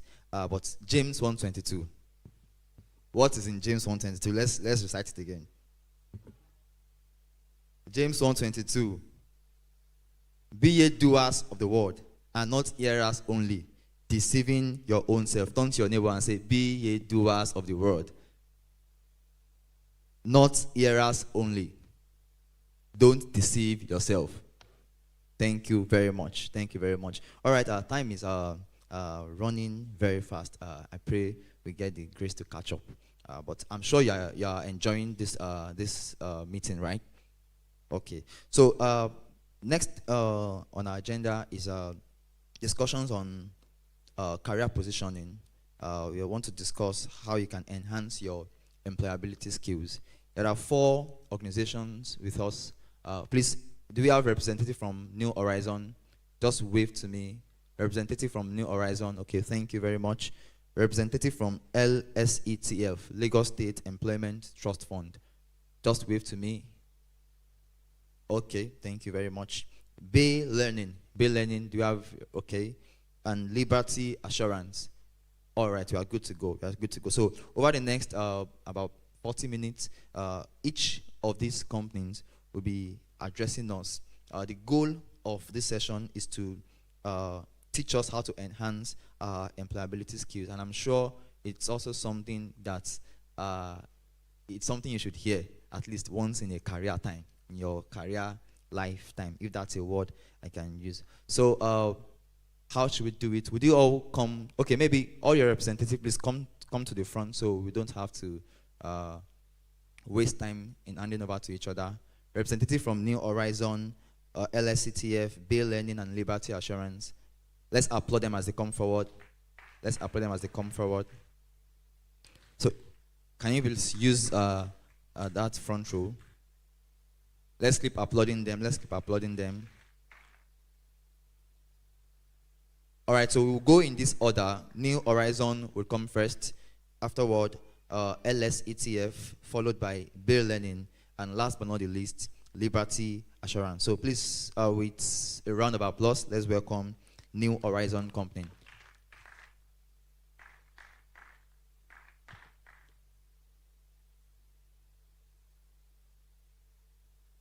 Hello, good morning. My name is Gloria. I work with New Horizons. So the invites, we are here. So as we all know, New Horizon is an ICT training company. We train on various ICT courses. We have courses like artificial intelligence, data analysis, data science, and the basic ICT training courses. So we are an ICT training company. We lead you or guide you to your career path, depending on which of the career area you're looking at, starting or becoming an authority in that field. So we have different centers as well. We have in Festac, Surulere, Ikeja, Ikorodu, Aja. So proximity shouldn't be an issue for you. So you can feel free to come into our center, make inquiries, okay? Like we all know, ICT has come to stay. In any sector you are working, you must have an IT skill, either the basics or the intermediary or the professional, skills aspect. So this program is for us to direct you, to guide you, counsel you, in choosing a career path that is, that will earn you money in the future. Our logo says, learn what ends. Learn what ends. We're going to teach you what will earn you money in the future. You could become a consultant by working for yourself, or you'll be highly skilled that companies will be looking out for your type of skill. Okay? So we have different courses, like I said, not something we discuss here. If you're interested, you come to our stand. We have a stand outside. You can make further inquiries, and we'll give you all the details you need. Thank you very much. Thank you very much, Ma. LSCTF, let's have you.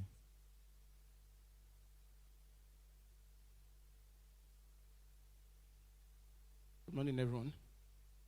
My name is Joshua Ayodele. I'm from Lagos State Employment Trust Fund.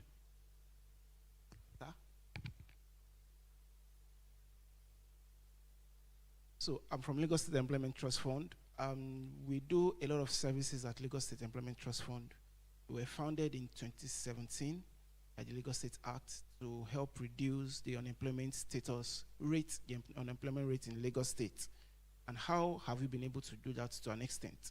We have 3 major flagship programs. We have the business advisory or the business support unit, where we help businesses to upskill.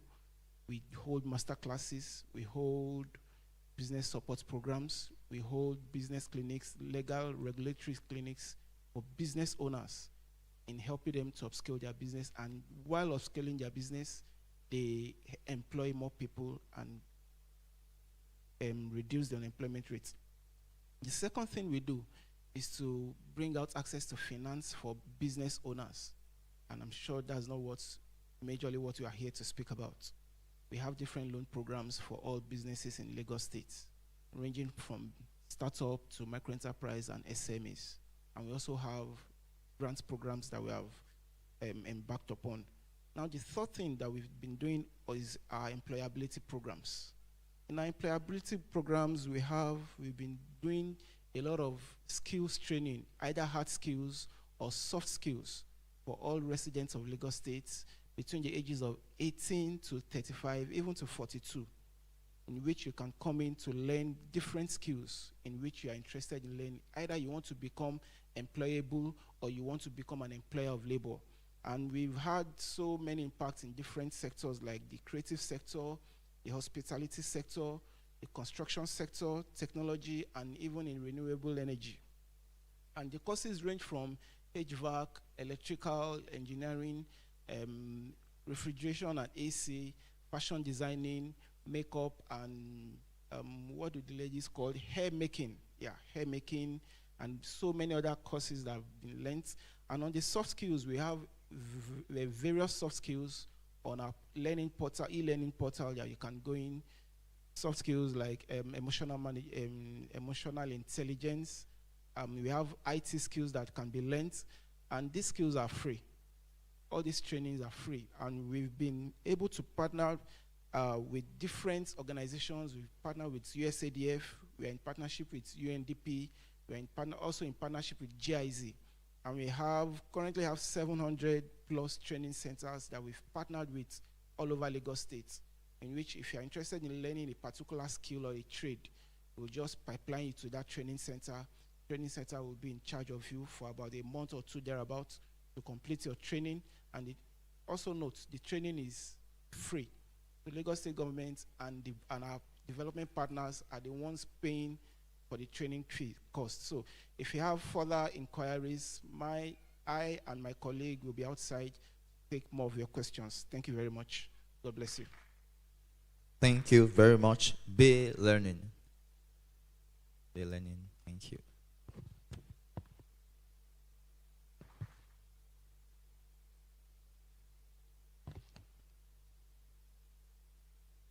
Good morning, everyone. My name is Chijoke. I just want to ask us a very quick question. How many of us here have a skill apart from what you studied in the university? Can I see your hand? You have a skill apart from what you studied in university. Okay. How many of you are making money? Okay. The numbers have dropped. Okay, that's cool. So, please, can I have my slide up real quick? I'm not going to go through that slide because of time, but go to the next one, please. All right, please. I'm going to send you this slide, but please scan this QR code. I'll give you 30 seconds to do that.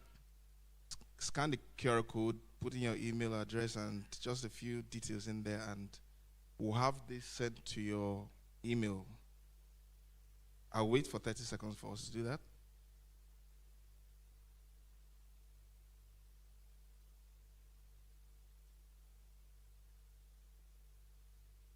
Okay, have we all done that? Have we all done that? Okay, 5 more seconds. Okay, there you go. Thank you. All right, so I have a lot of things I would have loved to talk about in the slides, but because we do not have time, let me just go straight to the point. So we are Bay Learning. We are an edtech company born out of a passion, for education, with a very strong desire to simplify learning. We have seen the need, especially in Africa, to create a platform where skilled people can share their skill, teach, and actually make money. So we're trying to solve the problem for both learners and instructors. So this is one of the major reasons why Bay Learning is created. Because most people buy courses online, and these courses are created by foreigners, people you do not know from different background, different race, and all that. And it's not usually easy to learn from people like that. Have you been there before? I've been there a lot of times. So most times I buy these courses and you don't get to finish it. You give up at some point.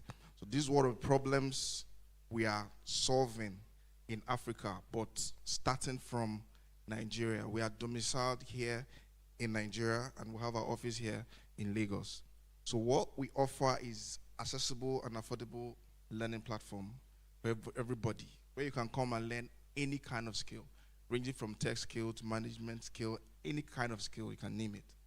Even we have IELTS course there for people who want to write IELTS, music production, any kind of skill at all you can think of, you can get it on our platform. And most importantly is that you pay with a local currency. I mean, you can just stay in the comfort of your home and do a bank transfer or use your VAV card and make the payment, and you get the course that you need.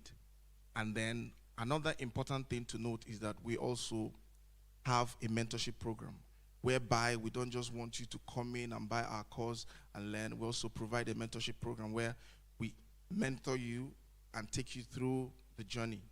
So it's more important to us that you learn and become successful than you just come and pay money and buy the course and go, because a lot of people buy courses and they don't finish. True or false? You get to a certain point, you drop off. Now, that doesn't happen with us. Why? Because we'll follow you up. We'll make sure that you finish, and we'll make sure that you get everything you need to get out of that. So we are bridging the gap of accessibility, and then we want to equip you with enough skills to develop you, even if you're in the chasing a career or you want to transition to business, whatever it is you want to do, we have everything in there for you. And another important thing to note is that if you learn with us, at the end of your course, you have a portfolio already, and you'll be launched into the market, provide you with information that will show you where to go and get jobs instantly. As you're finishing the course, you begin to get gigs and begin to make money for yourself. And if you are an instructor, if you have a skill and you're very good at your skill, you can come create your course with us. We have a very good percentage sharing formula where you sit in the comfort of your home and you make your what? Your money. Who doesn't want to make money? Nobody. Everybody wants to make money. So if you have a very, very good skill and you think this is worth sharing, come to us and then we'll pick it up from there. And not only that, we're not waiting for people to come, we're also chasing people who have these skills because they're professionals. So be rest assured that when you come to Bay Learning, you're going out with the best and best of knowledge. Thank you very much. But before I leave, I would like to encourage you to go to our social media handles, Facebook, Instagram. Bay Learning is what you search for. And we also have our stand down there. In case you need to hear from us, you need to ask questions, know what we're doing and know more about what we're doing. We are right there in the stand, ready to attend to all your queries. Thank you very much and have a beautiful day.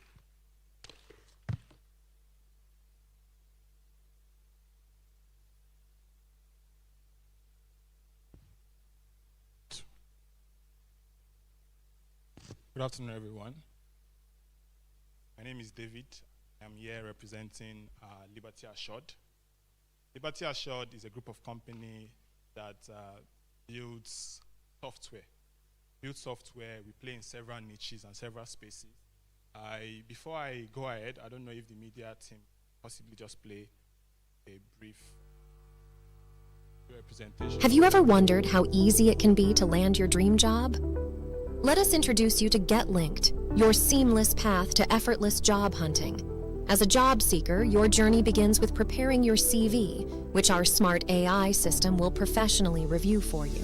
Showcase your portfolio and truly stand out in the talent pool by taking our assessments. Plus, bolster your expertise through our rich resource center, showcasing your qualifications to potential employers. Afterward, gain exclusive access to the best job openings where you're a perfect match.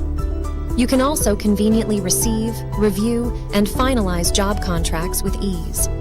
Embark on your career journey right here. Visit www.getlinked.ai today. Are you tired of the wrong candidates for your job openings? Can you hold on with this? Let me speak to the first one. So yes, Liberty Assured has other subsidiaries underneath it, which GetLinked.ai is one of. And as lots of persons have rightly mentioned, that building skills and acquiring skills is very much important. But after acquiring those skills, you then say, okay, you need to possibly, or most importantly, get a placement, get a job. And you get to wonder, how do you go about this? Because it becomes a challenge for lots of talents who are well-studied, well-schooled, and it just becomes a very hard thing, right, to get into those particular dream jobs you want to. So GetLink serves as that bridger of gap. We tend to connect you as talents to high-level companies who you eventually want to get hired by. We don't just pick talents from anywhere we find them. We give talents room to come on board on GetLinked, take our skill assessment, personality assessment, technical assessment for roles that require those technicalities. We give you those platforms whereby you can get to assess yourself as a talent first off, right? And get into our talent pool, thereby like bolstering your ability, right? Bolstering your stance in a job pipeline when recruiters come to pick you as a talent. That is what we offer talents. We offer talents the ability to like better sell themselves. And how do we do this? As I mentioned, we give you skill assessment opportunities, personality assessment opportunities, and technical assessment opportunities. But again, we see situations where these talents wants to apply for jobs, and as we see it, CVs are bad, right? That's the first thing that most recruiters would interact with, your CV. It tends to sell you. It tends to speak to who you are before they eventually do meet you. So helping you represent your CV in a better manner is part of what we do. So we have a module within our product, within our solution, that offers you the ability to revamp your CV within a twinkle, like very easy. We have a stand at the booth there where you can visit, or if you are here and you want to just go on it, resume.getlink.ai. Eventually, if you visit our booth, you eventually get to review your CVs and revamp your CVs instantaneously as we speak. If you can do that, you work there, go with your CV and review your CVs instantaneously. Being a software-based solution, we tend not to just build solutions for just talent alone, because we feel this talent, yes, okay, they're well to do now. How do they get to meet the recruiters or the employers or their dream jobs, basically? There we go ahead to further build solutions that speaks to the other set of persons who are talking about, who are the recruiters, the HR personnel. Being an HR tech solution, right, we offer HR personnel the ability to easily post jobs to numerous jobs that as they please, have candidates apply to this job and get them well matched, well scored, and well placed in a particular job pipeline. Again, as a recruiter, as an HR personnel, you post out jobs, you post out ads, right, of a job opening. Candidates apply to these jobs and get into your job pipeline with ease, and also eases the process for you in selecting the best candidates for your job. How do we do this? We are AI powered, right? We are a software company. We build our solutions. Personnel within the nation, we see after making certain research, we see that, okay, people use foreign solutions, right, to solve some of their challenges. But again, these solutions are not even as robust as what we offer. Because imagine a case where you have 10,000 applicants, right, to review. How do you go about that? Would you start to go through one CV, one after the other, trying to look for the best of the best? We've said, don't bother about that. Throw out a job opening, right, using GetLinked. Have candidates apply to this job in their numbers and leave the rest to us. Within few hours, we would span through those CVs, pass through them, pick out the best of the best that matches the parameters that you must have set before putting out those job ads. And eventually, you can get to modify those parameters to better enhance what you are looking for. And by so doing, being able to streamline the best of the best candidates. We've been able to cut down the stress and the issues that HR personnel tend to have when they are trying to look for the best of the best. And by so doing, we offer you solutions that speaks to being able to bulk upload CVs, not just having people apply to job now. We have a bulk load of CVs that have been sitting there, like soft copies, basically, that have been sitting there. You've been thinking on how to go through these CVs and look for the best of the best. We give you opportunities to bring all those box CVs, right? Have our system pass through those box CVs and pick out the best of the best for you, and thereby easing your process. Then again, we look and say, okay, going through CVs and finding the best of the best is one thing. Then how else would you want to assess them? There we further offer you abilities to be able to create assessments for these candidates within our solution.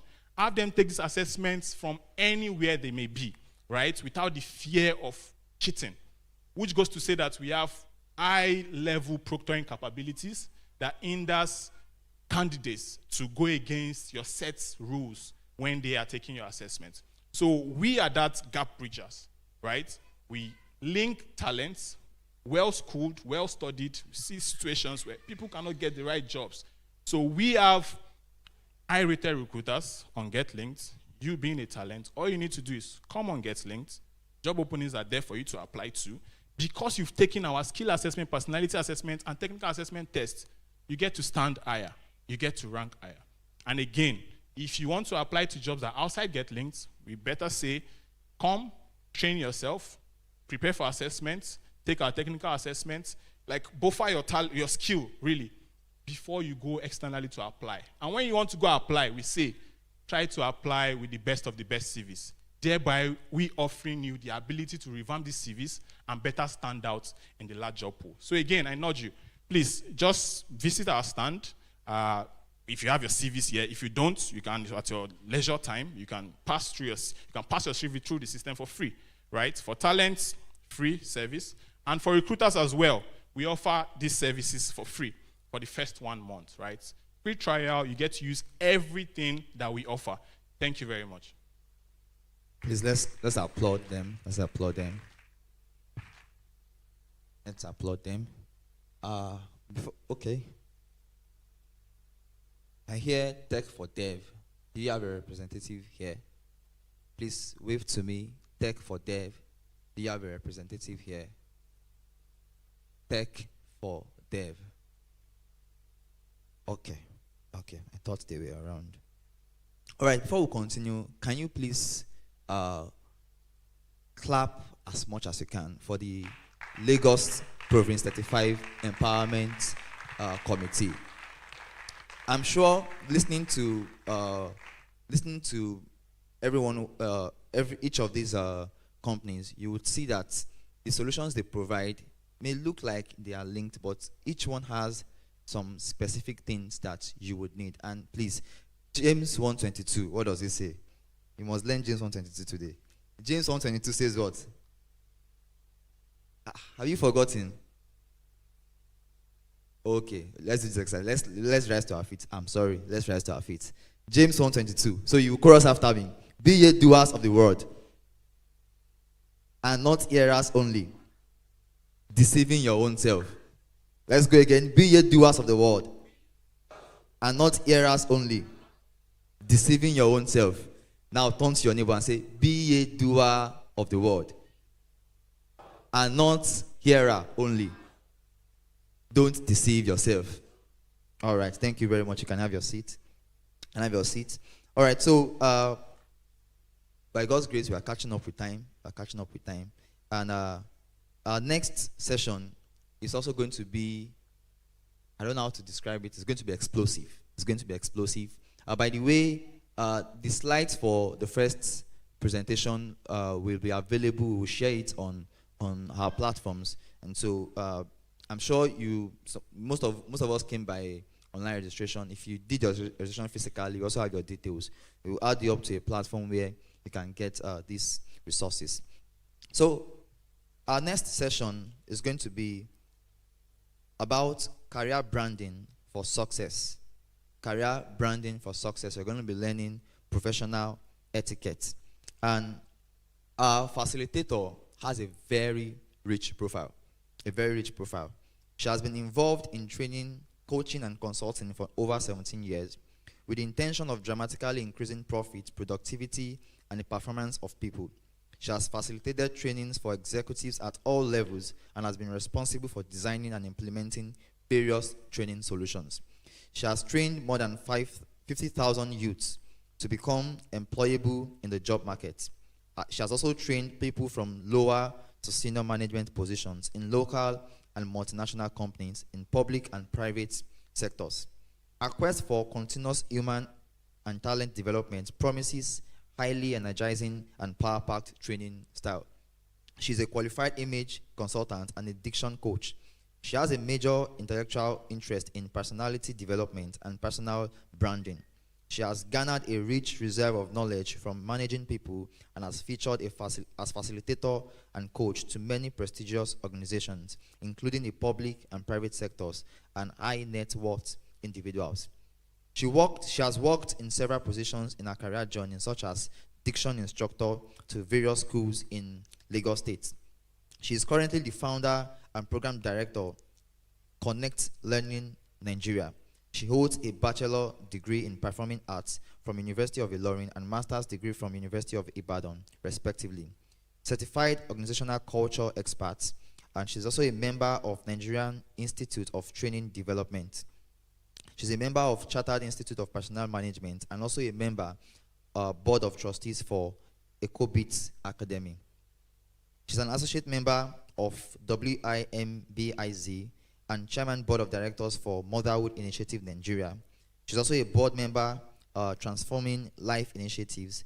She teaches, she consults, and she grooms individuals who wants to excel in their career and achieve their dreams.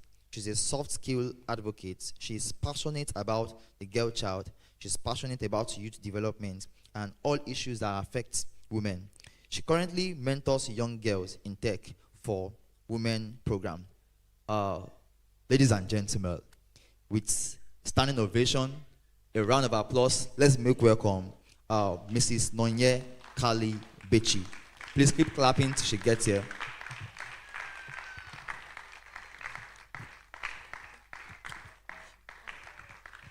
Thank you. Please sit. Okay. Good afternoon, distinguished ladies and gentlemen.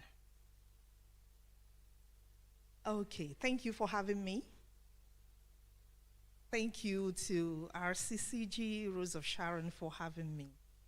I think last year we did online, so glad to be here physically for the first time. So how are we doing? Hello. Are we good? Some of us are not smiling. What is happening? Okay, so the slides, please. I have a slide, and I have a 45 minutes, right? I hope we'll be able to manage that time. Okay, so I'm here.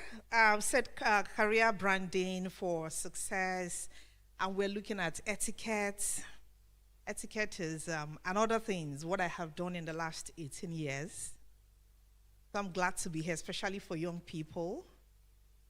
And what we say, employability skills. Well, it's for everybody, the trainings anyway. It's for everybody. No matter where you are, no matter what you do, it is for everybody. There's this, so what I do basically, like he said, soft skill. There's this research out there that says 85% of your job success is tied to your people's skill. And then you're wondering, what exactly is this people's skill? 85% of your job success, 85% of how far, how fast you would go on any job at all is tied to your people's skill, your soft skill. So, you know, I've listened to, we've all heard them, so you're going to hear a lot of tech, because it is tech, everything is tech. We practically live, wake up online, everything is tech, digital skills, skills of the future, and the rest of them. There's nothing that would happen today without tech. But there is also this other part, the soft skill. Like I say, for everything you do, whether you're a tech enthusiast, whether you are tech anything, for whatever it is that you do, there's an icing on the cake. The slide, please. Okay. Okay, thank you. Yes, I was going to start with that, but I will skip that icebreaker. That whatever you do, whatever it is that you do, there's an icing on the cake. The soft skill is the icing on the cake of your career. And we all know what is going on today. So many things are happening. We have people, soft skill, etiquette. These are some skills. These are skills that we take for granted. They are skills that we think, oh, but they are too trivial. You don't need to mention them. When I also say to people today, if you know, for our generation, millennials, Gen Zs, and the rest of them, it's quick to say, oh, before anything, oh, mental. I always say to people, you see those mental issues that we're talking about? You also link them to etiquette. Why? Because what is etiquette? If I ask you to define, what do you understand by etiquette? What does it mean to you? It's one of the soft skills we're talking about, and that's our focus this afternoon. How do you define it? What does it mean to you? I'm sure you have different definitions of what you think etiquette means. And some people will be sitting here and be saying, you see that word? It's something that is foreign to us, so, and I know that we have a generation that likes to know we want to be us.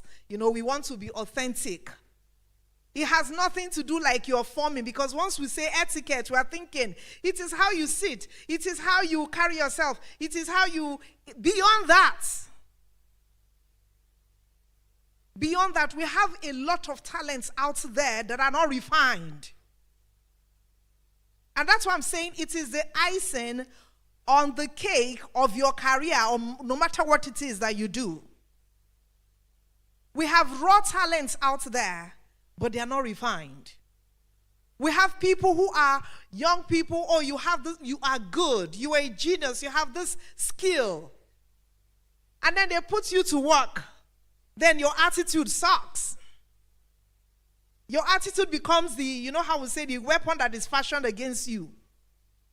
And then you think, oh, it's village people. No. It's because you have not refined that's gifting that you have, the skill that you have. And the refinement comes from how you understand what soft skill means. That beyond manners, they are acceptable behavior. We say generally acceptable behavior both in public and in private. That's what etiquette means. How we behave. But there's this part I need you to go home. You see those ones in bold? That's this particular definition that is in bold. It says etiquette involves remembering that there are other people in the world. You don't live alone. There are other people in the world. So before we carry on, what it simply means is consideration for other people. That's what etiquette means. You work in an office. If not office alone, whether it's church, anywhere, because we say to people, it's a life skill. It's not about, the workplace alone, but we also know that the workplace is where we, places where we have people who assess us. Even in our everyday life, people will assess us. But remember, have at the back of your mind at the end of today that we have other people in the world. That is consideration for other people. It is consideration for other people that will make you not behave in a certain way. I'll give you a very simple, very easy way to understand it. Etiquette, for instance, say acceptable behavior in public, right? So as you are seated, if you feel like farting here at this moment, what would you do? If you feel like farting, or let's say Nigeria mess, you want to mess. But if you feel like farting now, what would you do? Would you just release it? Okay, the way we are now sitting, we are forming like we don't fart. Is it that we don't fart? But we all do. But why are you here and you will not do it right here? Forget that is house of God, though. Even in your, why would you not do it? Let's say you share an open office with everybody. Why would you not just go, boom? There's a reason why there's that restraint. You know you will not do it. Because somewhere in your psyche, that's the word consideration for other people. If you were the only person in this room, I'm sure if you at your corner, you even do gradual release as many times as you want. You just be releasing it. Even though some people, even in this kind of gathering, they do silencer. Yes or no, they will just do You might not hear it, but when the smell start going, we know where it's coming from. And then some of you just do that gradual release. But what I'm saying in essence is we are here, and then we all sit like we don't fart, but we do. Why? Consideration for other people. So we don't act like we are from one planet that people don't exist. That's what etiquette, that is the basis. There's a principle behind it, which is also empathy. You can't even talk about etiquette today without talking about empathy. So we live in a world now where people think that anyhowness is good. Anything goes. Oh, it's fine to act in a way, any way I want. So people wake up because they don't do, it's hard face-to-face interaction. And that's why people, the screen, social media is the escapist route. So you pick your camera, ring lights, and then you start saying all sorts. Like I read something recently where they say some young people, I don't know if it's happening here, so you are working and then the next thing you want to quit. They said it's talk quitting or something on TikTok. Young people just pick up their phone and then you see them, they just carry their phone. They are quitting or they are resigning like that. They live stream their resignation. And then, like, I don't care, that's my life. And then they move on. They don't think about the consequences. You're not considering other people. They can even do it, like here abroad, in front of the employer. And then they live stream, oh, my manager did this to me, so I am quitting. Live streaming it. The life of anything goes. But etiquette, again, remember, is consideration for other people. We walk with people, you don't walk alone. So you must consider other people. Like I said, it's consideration for other people. Next slide, please. And there's this quote from Emily Post. He said, it is the science of living. It embraces everything. It is ethics. It is honor. How come it's appearing this way? It's honor. That it embraces everything. It is ethics. It is honor. Look at the word there. Honor. Remember I told you at the beginning, it's like the icing on your cake. The cake of your career or whatever you do. Let's move on, please. Next slide. So we look at the basis. We say it's not only the way you behave, like I said earlier, it is the way you introduce yourself. So how do you introduce yourself in this kind of gathering? They have already said, oh, come and talk to us outside. There are prospective employers. Maybe they are here. How do you introduce yourself? When you go out networking to meet people, how do you introduce yourself?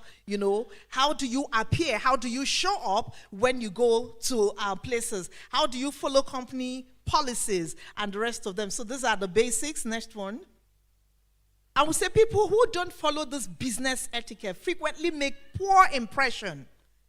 So you're not here or after this session to go out there and make a poor impression of yourself. Meaning how you show up, how you present yourself is very important. We said the smallest problem can be harmful or even damage your career. Because you do not know how to show up. When you go to such places, you don't even know how to act. You don't know how to respond to certain situation. You don't know how to say, okay, I'm here. How am I supposed to behave? Remember there was this, remember what went viral then when that person said, oh, Sister Taiwo, kind of that situation where the guy said to him, you smell nice. You remember that you smell nice scenario that went viral. So there, in that context, you would, okay, so maybe for lack of what to say, or he didn't even know, because a lot of the issue is that people do not know how to act or react or respond to certain situation. So you say certain things, and we know we have a generation that will justify anything. I know they question everything. They will just like, what is wrong? Why? What is wrong in telling that person that, sorry, you smell nice? But hello, it is not in that kind of context. To an interviewer, you're an applicant. You have not entered the company. You're already acting like this. It might not be, maybe somehow we think, oh, there's nothing wrong, but not in that context. So if it was a situation where you know me and I know you very well and we are good with each other, there's a rapport, and you say to me, you smell nice, it's fine. The other person will not take offense. But this is someone you don't even know from anywhere. He's at the interviewer. So what are you insinuating or what are you trying to do? By looking at that person, the interviewer, and you say to him, oh, you smell nice. What are you insinuating? And then what you do not know that you can actually, you spoil your chances. And if they don't call you back, you think, oh no, but I did well. Why didn't they call me back? You see those little things, very tiny, they sound so trivial. But like we say, they can make or mar your career. Yes, next slide. So these are the importance of etiquette. We say it dictates the best way to behave and present ourselves, like I mentioned earlier. And most importantly, it helps to boost your confidence. Like walking into a place or that interview, knowing what to do, you're confident of what to do. You know how that, the feeling you get when you know, oh, I know what to do and I know how to behave. And we feel more comfortable being our authentic self. Yes. When we understand how others expect us to behave. Because, you wouldn't blame people when they say, you should have known. There are expected code of behavior. That's what etiquette is, expected code of behavior. That while I'm here, I'm not supposed to put my legs on this chair. And I'm not supposed to be speaking loud on the phone. These are the things we're talking about. That your phones are meant to be on silent. That is what we are saying. So you know how to behave. We've had some time when we send certain people, even with all the training, you know how we say, is it everything that we have to say? And then you have this applicant before the HR person that would, in the company that we employ, and then she was there with a gum in her mouth. So you come for an interview and you're chewing gum. And then, we've had cases of someone who her phone rang, she picked it. So we have so many things like that. You don't have to do all of this.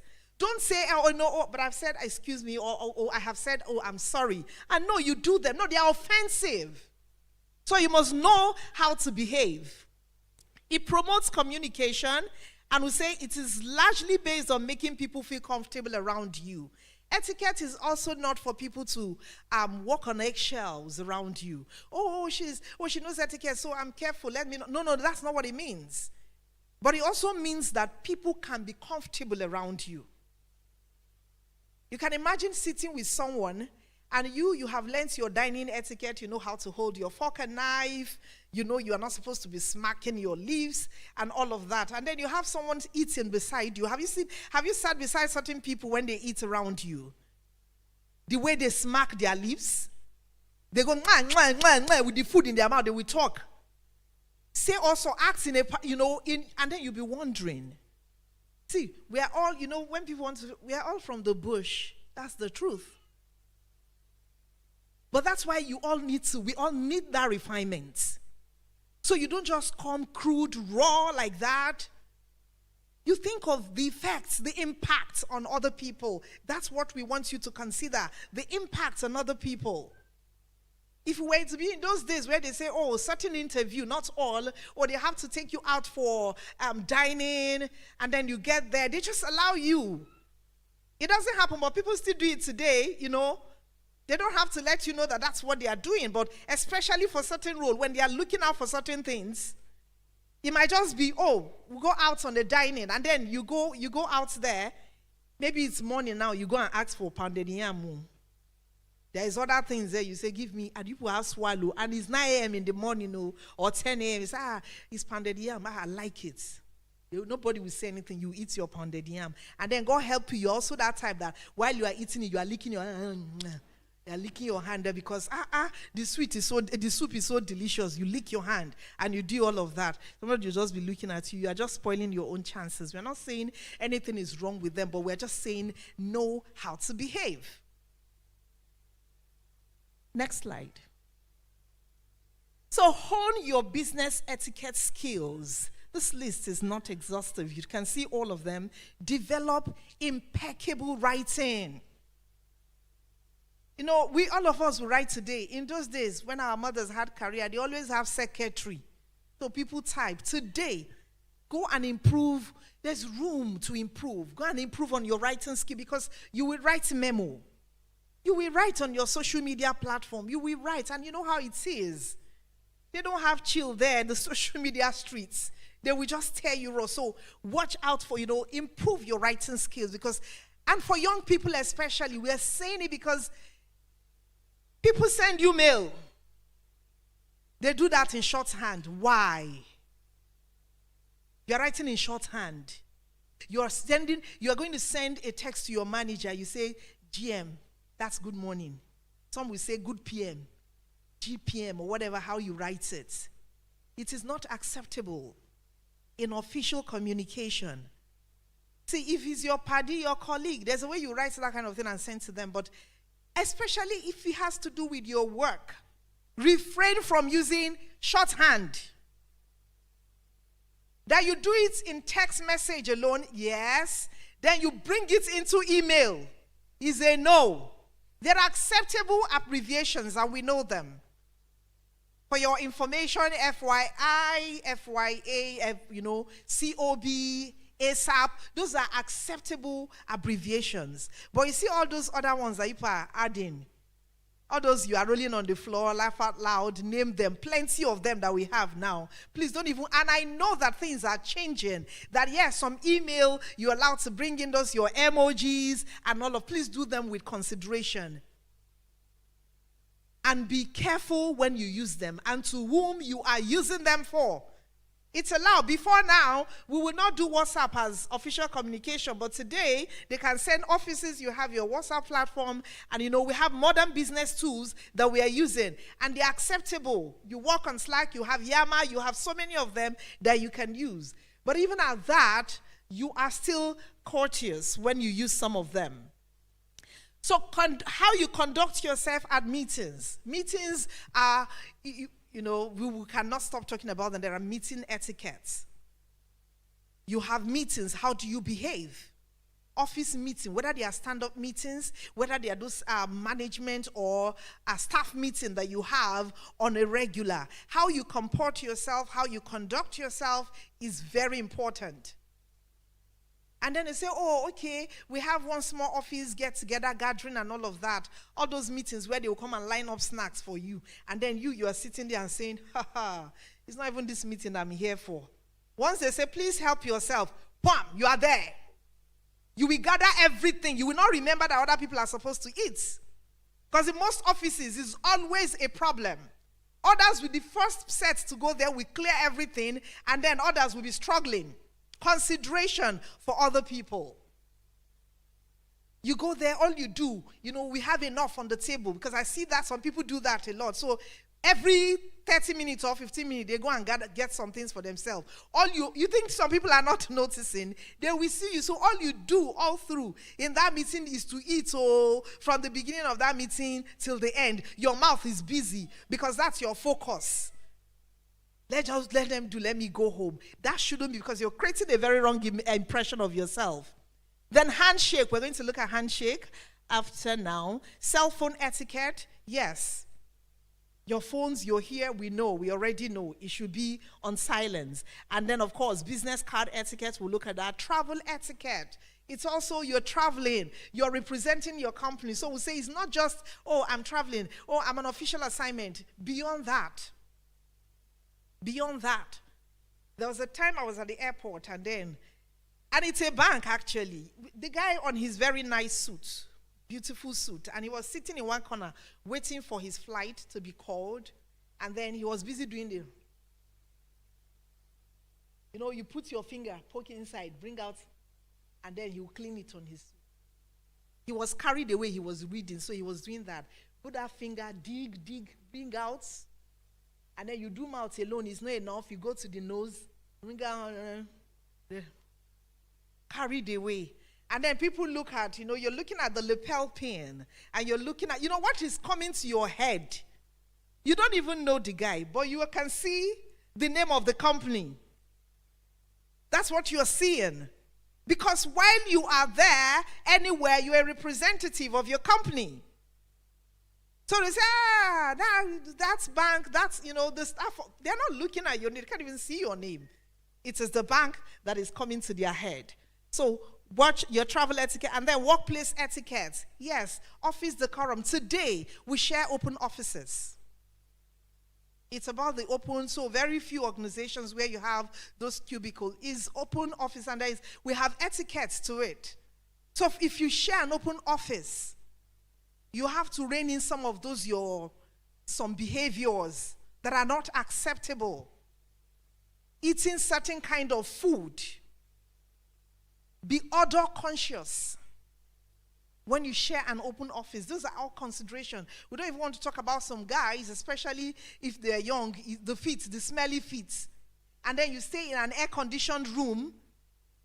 There's nowhere for the smell to escape. In that, you know how it is. I've been there. I've seen it. We've had, that kind of situation. And quickly, you will now say, sometimes For some people, you go and call them if you know who the person is.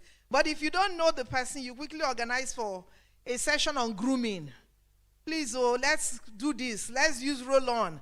But you walk into an open office, some open office, the stench. And then it's not enough that all of us have the body smell and our perfume. You now bring your akara early in the morning and your bread. You are eating it in that open office. And if someone says, why are you eating akara? Who is eating this akara? Don't we all eat akara? But it has a strong smell. So you need to be odor conscious.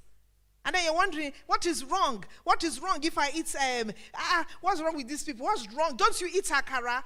Can you just excuse everybody, go to the cafeteria? If you have a canteen or something, eat it there. They have strong smell. You bring your efori roll and swallow. You want to eat at your desk. That's why some people have those policies. You are inviting roaches. But at the same time, the odor, they can be offensive. Even though we all eat them. But they have strong aroma.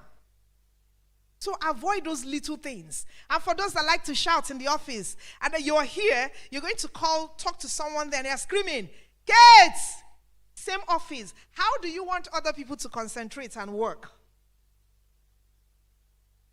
And then you do it. We had a case of someone, the guy had to, people stop this thing. It didn't make sense to him. He said, why you people should leave me alone? This is how I talk. I have loud voice. Should I now change my voice? And everybody's saying you can actually bring down your voice or get up from your desk and go and talk to this person. But no, you will scream it. When he's on phone, he's worse. And he was trying to justify, no, that's my voice, so that's how I talk. I don't know, okay, so I should be whispering in that kind of very loud and lousy. You see those little things? What you are doing, you are affecting other people because you must know the impact of your behavior on other people. Yes, and then telephone, we've talked about that. Then networking skills. Yeah, of course. Understand the rules of handshake when you network, and then business introduction. We say watch out for your diction and grammar. They are all part of the soft skill. Can we move to the next one? And these are other few workplace etiquette, respect rank. I know that today with some tech companies, we're collapsing structure, but even at that, you see, when we say respect, the bedrock of etiquette is actually courtesy. No matter how primitive a society had been or was, you can't take away the place of respect and courtesy for people. So in offices, understand that you have, you respect rank, show good etiquette, respect for hierarchy. The age, we will not emphasize too much on the age, but we also remember we will look at who we are as well. So show respect for hierarchy, set standards. And walk while you are at work. Walk while you are at work. You said you are at work, and then 30-40% of your time you're on your phone. Work while you are at work. And then prudent use of office resources. Office time, how you use them, telephone, photocopying machine, pens, internet.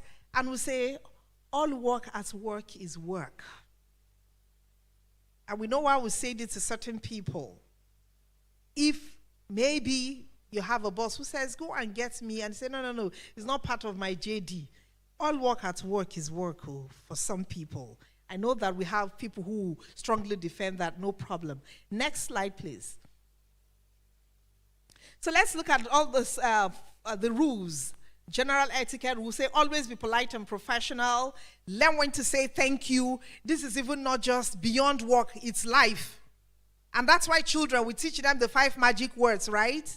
The 5 magic words. There are 5 magic words. There are 5 magic words that I know. Please excuse me, sorry, thank you. And the last is, pardon me. So learn to say thank you, excuse me, or nice to meet you, especially during introduction. You must learn how to introduce yourself properly. So even if you have not written any short introduction of who you are and what you do, you need to go back and rewrite that. So learn how to introduce yourself. And do not check messages on your cell phone when someone is talking to you. It is rude to do so.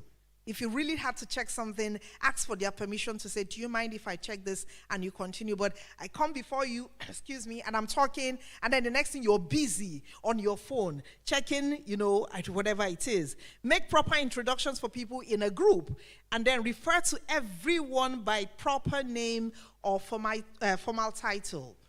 We have offices where you do first name basis.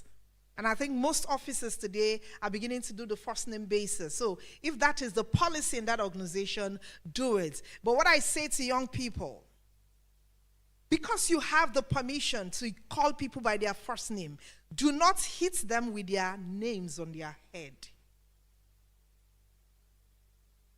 We are not, as a people, we are not a first name culture. But it's also good for business. Gone are the days where we do mommy, daddy, uncle, sasa, and all of that. So for approachability, open door, you say to people, we do first name. It shouldn't be an issue really. But I also noticed that some young people do it with a lot of attitude. So you see that senior person that that is as old as your father or can be as old as your mother. And then you are here, you are screaming their name there. And then the person, there is a policy, they will just turn and look at you and shake their head and say, God. And this one and my last born are the same age me too. They will swallow it. Some of them know where to get you. But most importantly, don't hit people. And you see, people who do that with that attitude, and they are talking to you, you will see that attitude. We see it. So you see that man that is, we're not, yes, age and all of that, but you're looking at him and say, hey, John, that's what I was saying. John, can you do me the John? And you're continuously hitting them with their names on their head with very bad attitude. And I say to such people, they are not trained. Because if you are trained, yes, you have the right to call some people by their first name, but you will do it with some respect. We call people by their first name, but not recklessly. So do it with some caution. Yes, next slide, please. Yes, and so we'll say, for dressing, I will say dress appropriately. It's also part of it, the etiquette of professional dressing. I know that with this, technology and post-COVID, there is this, most offices have relaxed their dress code, even banks. They have, even before COVID, others already relaxed that dress code.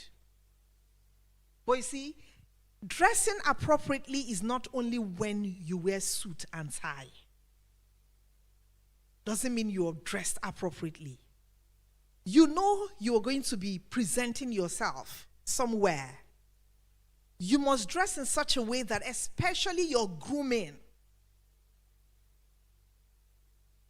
that you have a groomed personality. Even if you show up at work every day in t-shirts and shirts and the rest of them, but that you have a groomed personality from head to your toe. Your shirts cleaned, properly ironed, so dress appropriately and keep your workspace neat. Some offices have what they call clean desk policy. It's not ministry where paper will be this high scattered all over the place. No. And then respect shared spaces. I've mentioned that. When you share offices with other people, respect them. Be a team player. It's easy to write it on our CV. I am a team player. I have the whatever. I work under pressure until when the work starts. And then the pressure will disappear. And then you want to work alone. But in that CV, you are written it. Ability to work with little or no supervision. I can work under pressure. I'm a team player. I've heard someone, a young person, who looked at me and said, sorry, I like to work alone. I don't want to be in a team with those guys. Your colleague. He said, I don't want to be in the same team with them. I'd like to work. Let me work alone. I'll come and give you my reports. How? It is also an assessment of your effectiveness and even your efficiency, your ability to manage other people. So if you have temper issues, deal with it. That's why I have emotional intelligence. If you have attitudinal issue, deal with it. People will get on your nerve. You will agree, you disagree. That's why you are there. Not to come and stand and say, no, I like to work alone, please. Let me work and I will give you my report. I don't want anybody that will pull me back. No, you learn how to manage those people, whether you like it or not. And be emotionally intelligent. That's another course on its own. Next one quickly. So let's look at handshake. So for handshake, we say, offer the entire hand web to web when you do that. So I'll need you to just stand up. So let's not just talk about handshake. I need you to give that handshake. Okay. Yes, please. Next slide. Please stand up. Get a partner and shake this partner. Get a partner. Look at the person. Have you met the person before? If you have not met the person, look at them. Give them a firm, acceptable handshake. Please don't give them bone crusher handshake. Next slide. Don't give a bone crusher hand. Ladies, don't give that your timid kind of handshake. Look at the person in the face. Make eye contact. Say a few things. If you like how they look, tell them, oh, you look good. Yes. Some of you did not do it. I need you to do it. Look at that person. Say a few things, nice things about the person. I'm watching out for those who are giving bone crusher handshake. Okay, you can have your seats. Thank you. Next slide, please. Yeah, so yes, when you do, make eye contact, be interested in others, say thank you, be gracious. Next slide, please. Yes. So we say the acceptable handshake is firm.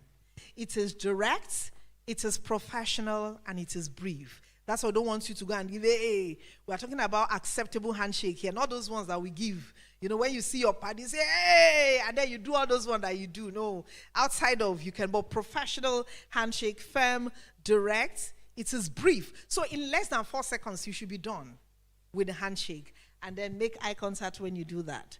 And firm does not mean hard. It means that don't give that loose handshake. Ladies give the timid. So they give the tip of their fingers, which is also not acceptable. The guys will squeeze your hand, and then some will even snap finger again. Those ones are not acceptable kind of handshake. Yes. So a firm handshake is a business asset. And you remember people longer when you shake hands with them.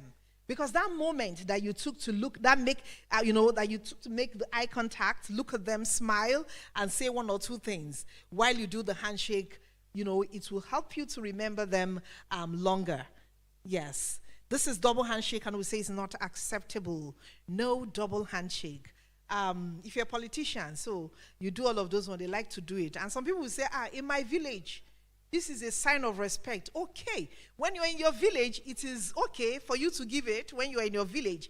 Outside of your village, in a very, we say avoid double handshake. Don't give the double handshake. It is a no. It is, that yes, sir, is a kind of handshake. Ladies, avoid this kind of handshake. You are not even communicating confidence when you give this kind of handshake. They say, hello, hi, and then you give this. You are shortchanging yourself somehow when you do that, because you're not communicating confidence. And for those that would like to say, I don't like to shake hands. I don't know where they put their hand. If you're in business, anywhere they like, let them put their hand. And they say, hello, hi, you will shake their hand. The only time we were not allowed to shake was COVID, right? Yes, it was clear. It was a pandemic, so no touching. And we all agreed, no touching. But handshake is if you go back to the origin and how handshake started, it's a business asset. We in business, we say no touching. People you don't really know, no touching like that. But through the handshake, you can. So don't say, I don't shake hand. And you're going to meet a customer, a client, you want their business, you want their money. But because and you say, hello, how are you? You say, sorry, I don't shake hand. You better shake that hand, though. And after that, whatever, you can go wash that hand, sanitize. If you want to cut it off, that's your business. But you must, in business, always give and receive handshake. Next one. And then before I switch or move from that handshake, there are other rules of handshake. Who should initiate the handshake, right? The lady in today's business, there is no gender. The male can initiate, the female can initiate the handshake in the business world of today. So there's no, oh, ladies first, or let the ladies give or initiate the handshake. Well, of course, we'll still do ladies first, but for handshake, anybody, the guy can bring out, can initiate, the lady can initiate the handshake. But once it is social arena, a social situation, the guys shook your hand, just keep that hand that is choking you, just chook it back like that. Allow the lady to initiate the handshake. The initiative in a social situation should come from the lady and not the man. Social setting. And generally, you do not give your hand or initiate the hand to an older person. Let the older person initiate the handshake. It shouldn't come from you. And another rule again, you also do not really take, except for a certain situation, you do not sit down to take a handshake. Except when you are sometime behind the table or struggling to get up. The person would even see it that you're trying to get up. But once it's handshake, that just up a bit to show the person that I'm up. So you do not sit to take a handshake. And don't give out a damp palm. So if you know that you also have the sweaty palm, you want to help yourself with maybe tissue or handkerchief so that you're not shaking people and they are wondering, what is this? Especially in a networking situation, events where you need to meet people. So never give yourself an honorifics. What does it mean? I say to you, I am Chief Dr. Mrs. Hajia Olori, MNI, MPF, MTN, and the rest of them. You're giving yourself honorifics. So don't give yourself honorifics when you want to introduce yourself. But if someone else is going to introduce you, they are free to give you, add all the title. But not you saying, I am Dr. Mrs., Chief Mrs. But because we love title. So we like to introduce ourselves as Chief Dr. Mrs., Professor. So we'll not even do it. But you see those professors, it's not beans now. So I am Professor because it's not easy. Those are people. And then when they do that, you allow them. But don't give yourself honorifics. And if you forget a name, don't guess. Usually all those guessing games that you do, those awkward situations where you meet someone and then your name. No, don't guess. If you forget a name, just quickly tell them, kindly remind me of your name again. And we say introduce from junior to senior executive. What we're trying to say in this introduction is junior people are introduced to senior. So you don't take, for instance, if you're in a position to introduce someone to your boss, maybe you have someone who just joined you, a core member, a junior person, and you take this person to your boss and you say, sir, I would like, or ma, I want to introduce you. You cannot introduce your senior to the junior. Rather, you introduce the junior person to the senior person. So, junior, mister, you can call the name of that person, or sir, or ma, I would like to introduce to you this person. And remember to use miss or Mrs. for that person. Informal introductions. And of course, when introducing two people, give a bit of information about them. And when you're being introduced, rise and smile. Okay, let's move on. Yes. So ways to ensure proper conduct on social media, yes. This one is a whole topic on its own where we just wake up, like all the things that trended last week. Like I always say to it, you tie them to etiquette too. People not knowing how to behave and respond to certain situation. Some people, fame just came to them suddenly. And you know why we would talk about it? Because they are influencing some of us, our views. They are there. That's why I even call some of them influencers. So consciously or unconsciously, you are being influenced. So somebody from nowhere just wakes up and just make some statement on social media, and they are really trending. And when they are trending, they are feeling good, like, yes, I'm an authority and I have arrived. And then some gullible minds will just believe and pick up all those things, and they are becoming the norm. And then when you're wondering why crime and all of that is increasing, in the last 1 week, death of young people, how many did you hear? And then you're wondering, who raised these children? Who raised these young people that is taking other people's life like that? And some will do it, they have the audacity to post it online. And some will stream it.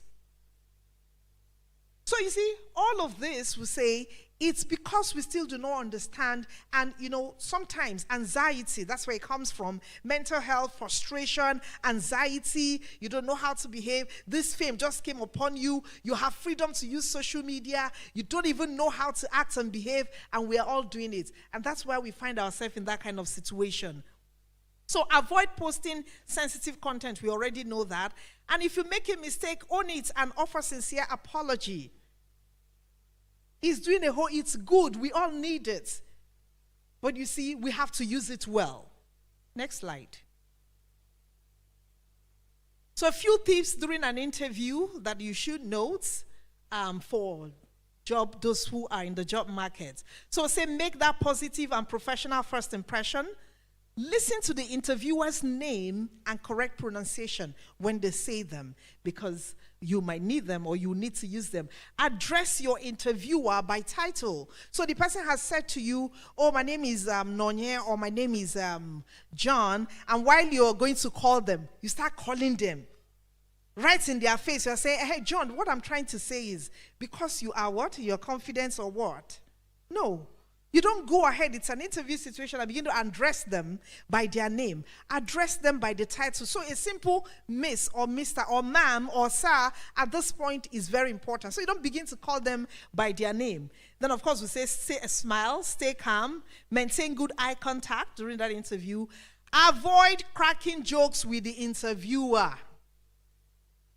For those who want to do that, at that point, the next thing you're doing, because they just cracked one joke with you, you now continue. You are carried away, then you start cracking your own jokes. Not acceptable. Next slide, please.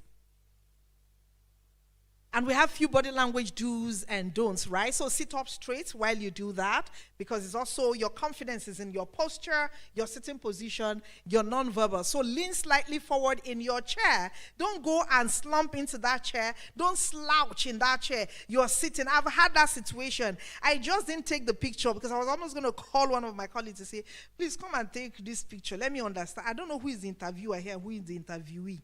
Because the guy came, immediately he crossed his leg. You that you want to interview, then you are now asking yourself, excuse me. The way it was a swivel chair. And then he sat, slouching on the chair, crossed his legs like, hello, what do you people want to ask me? Go ahead, I'm ready. I was just, in my head, I was taken aback. I was sure, like, excuse me. But I couldn't say, guy, but you just know somehow, if you're that person, like, I beg, I don't want wahala. So this kind of person, go and stay where you are. Because the attitude is just attitude. And it's not even a young person like that. So even if you know this job, even if we're trying to poach you from that organization, there are certain behavior, there are certain body language that will speak volume that you don't want to exhibit. Yes, please. Slide. So show your enthusiasm by keeping an interested, of course, expression. And then, of course, establish a comfortable amount of personal space. Don't invade personal space. We all have our personal space. See, if you stand in front of me and I can't stretch beyond, I can't even move, you have just invaded or violated my personal space. So be mindful of the personal space there and limit your application of colognes. You might be wondering, what does that want? Why? I like perfume. So if you like, go and wear, those turare maka. Those ones that if you are here, for instance, the person wore that perfume and they are here 1 week after, if you still enter, the smell is still here, it has not gone. If you like, go and wear it, and then they are interviewing, then it's choking them, because some of them can actually choke. If you pass like this, everybody will know that, this person is wearing this perfume, They call them, houses will say turare maka. Very strong smell. It makes people uncomfortable. So we say don't, limit the application of those colognes and perfume. Doesn't mean you should not wear, but they should be mild enough. And don't rub the back of your head while the interview is on. Don't rub or touch your nose, while it's on. Try to, minimize it. Even if it happens once and you just do this, it's fine. But when it becomes monotonous is when it's a problem. Sit with your arms folded. Don't sit with your arms folded in front of you this way across your chest. Don't do that.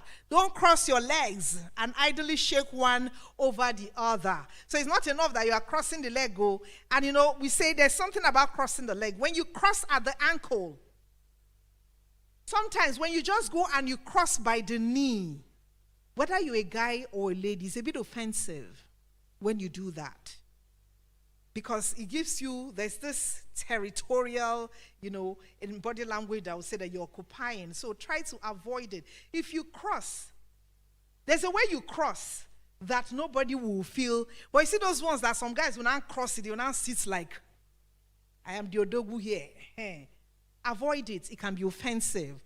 So say, don't slouch your back in your seat. Step back blankly like, avoid it. Bite your lips or nails. Cross your arms. Tap your feet. Is a no. Clear your throats. When you're not Basonja, what are you doing? I know, because they're asking you a question. You clear your throats. You don't need to do that. Put your hands in your pockets. Avoid it. All these are don'ts that you need to avoid when you have an. So, as I wrap up, say the simple art of business etiquette proves that minding your manners goes a long way towards successfully advancing your career. And I end with this by Frederick Lenz. He said, when we lack etiquette, we trash things. We trash each other. We trash the environment. We lose sight of the value of things. We suffer alienation when our spirit is disconnected from our physical awareness. And with that, I'd like to say thank you, ladies and gentlemen. I didn't ask if you have questions, but if you have any question, to take it. Thank you so much. Let's applaud her once again. Please, do you have one or two questions? Okay, one more question. We can't take 4. Our time is fast spent. Okay, let's see how many questions do we have. 1, 2, 3, 4. Just 4. Just 4. Please be very brief. It's in 2 folds. All right. So the first one is, you talked about reconsidering orders in terms of etiquette. So for business, that's for business owners, for companies that are experiencing economic downturn, and they now decide to lay off their members of staff. Are we saying that is a bad etiquette? Because if they ought to consider the members of staff, they are meant to look for ways to just manage them and ensure that they're still part of the organization. And also, how do we deal with difficult people at work, especially when you instruct them on how to do the job and they keep doing the opposite, because it will affect the team as a whole? How do we deal with such people? Sorry, ma. Should we take all the questions so you just attend to them? You need the Bible. I can. Okay. I can Okay, respond. so quickly, you see, when you lay off, it's a business decision. And you know how, that's why we say future-proof your work, because when those things will happen, sometimes we don't have control over them. So economy is bad. Business cannot pay. They can't keep the person. They can't pay certain people. They have to take that decision to say, oh, sorry, but it is also how we do it. That's why I say sometimes don't send it. Don't just send a mail and say you have been laid off. It's not a proper, there's no consideration in it if you just wake up. I know some banks did it then. When you try to log into your system and you're not able to log in, you mean you're out and all of that. But the proper thing, send it or call them, talk to them. This is what we are going through. This is the situation. I've been in that situation before. Oh, we cannot pay. Would you like to take half salary? But can you stay off? This is what, we all know what is happening if you're in that organization, because that has to be communicated. It doesn't mean the business does not have consideration for people. The business cannot pay that number of people, so they have to reduce, staff. So it's not whether the only thing you have to empathize. If there's a way to make it easier for such staff, then you do it. But not say, oh, just go, we cannot pay you, no. That's the only thing. But whether that decision will be taken to lay off some people, if the business cannot take them, they'll have to do it. Then talk about, mention difficult people at work. Who are not, what's the question again? The difficult people that are not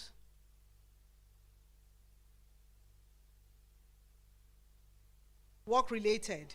It seems as a whole. Of course, we always have people like that. Even in families, we have them, don't we? But that's why we say, as managers, how do you manage your managerial skill?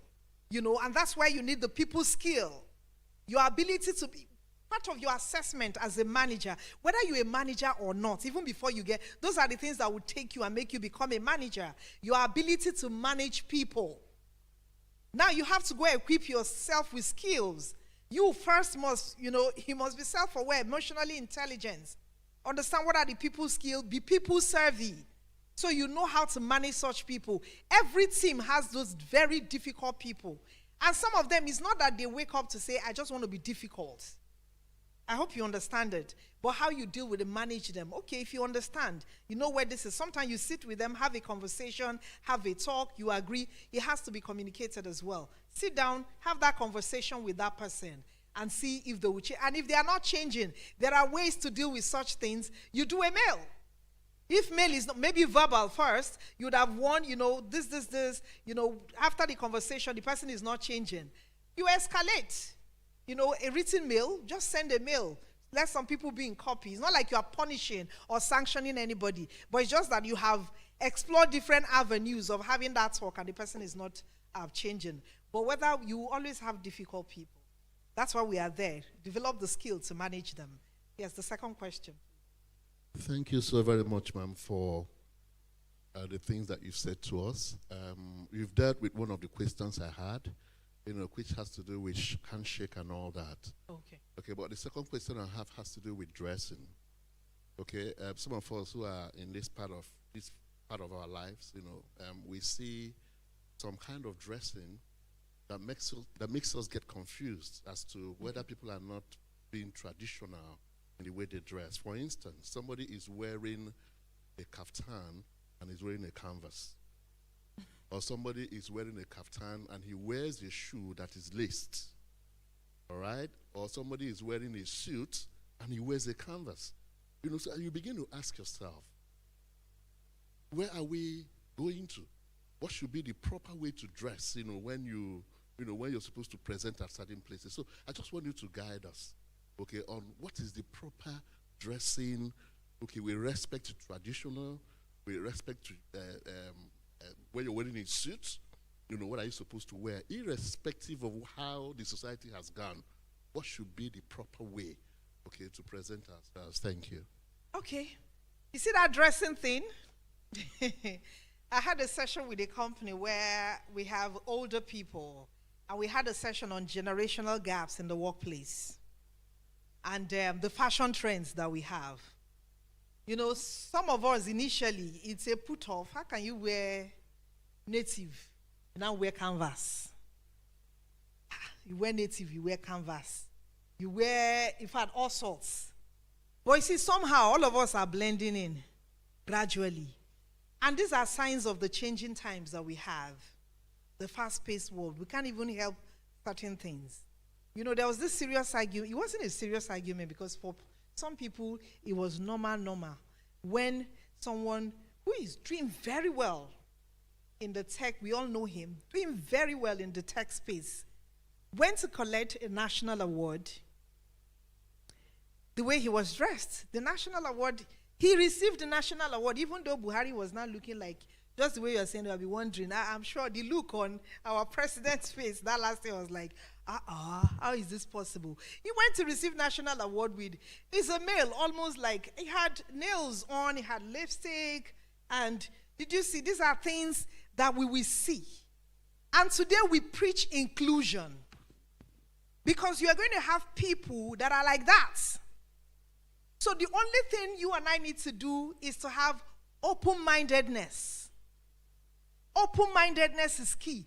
If it's not there, you'll be hard to embrace all of this that is coming up. We are not saying accept it. It is the norm. It is okay to dress that way. But you see, we are finding a balance. You look for a balance. So people come to work the way, so someone went for an interview. They are trying to poach him, really. And then he had his suit on. Then he wore loafers, no socks, on suits. How in all the dress sense. In primary school, they taught us dress sense, but everything that we know about dress sense is changing already. The guy had, and then he was, what's that generation boss who looked at like, excuse me, people don't dress this way. He was talking to the young man. You can't come for an interview like this, and people don't dress like this. Please, when you're coming next time, you should be properly dressed. The only put off was that he had that loafers on that suit, and no, of course, there's no way you wear loafers and wear socks. Some people do. The type he was wearing and all of that. It was just off. So he called again. The next set of interview, they were calling this same guy. He didn't show up. And they needed the skill. They were not begging, come the way you are. We will take you. The guy said, I am not coming again. Did you see? So that's why it's a bit difficult. We must have that open mind where we can say, oh, this is not, as long as, for me, if you don't go naked, but there are formal ways of dressing. Because I remember I said to even the British that we're trying to, learn from, the highest honor in British, you cannot attend that kind of event dressed the way some of our people who receive national honors dressed. Because it's that you must dress in certain way that are acceptable. And we know these ways that are acceptable. But because we also have this generation who want to question everything and say, there's nothing wrong if I tie Iran Buba and I wear canvas or trainers. I'm good. And it's moving and it's working for them. So it's just that open mind that we need. We don't have a national dress code yet. But in the offices have dress code. But if Goldman Sachs can relax their dress code, because a lot of people are already doing that. Oh, you can, but it has a caveat. Look, you can come your jeans, your chinos to work, that's what they say. But when we have a presentation, please be formally dressed. When you're meeting a client, please be formally dressed. That's what we call ABC of dressing. For every occasion, just know who your audience is. That's what determines it. Who are your audience? Before you go and shortchange yourself, know who your audience members are before you just go and appear anyhow. So especially for young people. But defining we all know what formal dressing is, but like I said, it's been adulterated. It's all sorts that we see. So we just have to look for a balance. I think we have more questions, or is it too quickly? All right. Good afternoon, everyone. My name is Henry, and thank you more for the enlightenment you've been giving us. As regards addressing people in the office, in formal places, what do you see in a situation where you actually refer to your boss as Mr. So person, and then to all your colleagues, it seems weird to them. Like, you're not calling this person Oga, you're not putting boss, you're not calling this person, why are you calling them by their name? Even though you add the title, but they see it as weird, in quotes. So what would you say regarding? So even when you are calling Mr., because you added the person's name, so what they want you to say is Oga, Egbon, Mommy, Daddy, Mommy wa, Daddy wa, my Oga at the top. I don't know that kind of office, but the truth is, it depends on the kind of office. Most offices that I know today, except their ministries, except it is ministry. And ministries too, they are in different categories. There are some ministries, it is mommy and daddy, mommy wa, daddy wa, that you'll be hearing. So, you have different kind of, but it is nothing wrong. And if there's no clear policy that says call by first name or call Mr., because I know I had that issue initially. So we can't call, you call the boss says, no, call me by my first name. And then you are like, hey, this person is old enough to be my mother. Your home training will not allow you. So what some people did in such offices to use initials. So they use their initials to address them. But someone you're calling Mr., Collar, and then somebody say, you added collar. What are you supposed to be saying? Daddy collar? I don't know what that's. Is the accent? You've done the right thing as long as you don't have policy or first name and you are saying Mr. It's good enough. But like I said, if it is ministry, because you're not saying that daddy might affect whatever it is. So if that's what the culture there, you want to blend with the culture there. But we also have best practice. We have standard. Let's go with the standard. Mr. That thing that you called, that name is enough. So the last question, right? Is that all? Okay, last question. Thank you, Ma, for the opportunity and all we've learned. Number one question I would like to ask is, if as a supervisor or someone that is meant to be in charge of a team of staff, and then you realize the people you're meant to work with, they don't want to work or make work easier for you. You want to work with them as a team, but they want to work with sentiments. They want to work with each other, the way they relate with each other, and then they don't want to relate with you well. How do you do in that case? Because what they are doing does not help the work flow properly, and it's causing a lot of rifts here and there, delays here and there, and all, and it's not helping. That's number one. Number two is for me, I've been working, having years of experience, but not getting the pay range I actually want.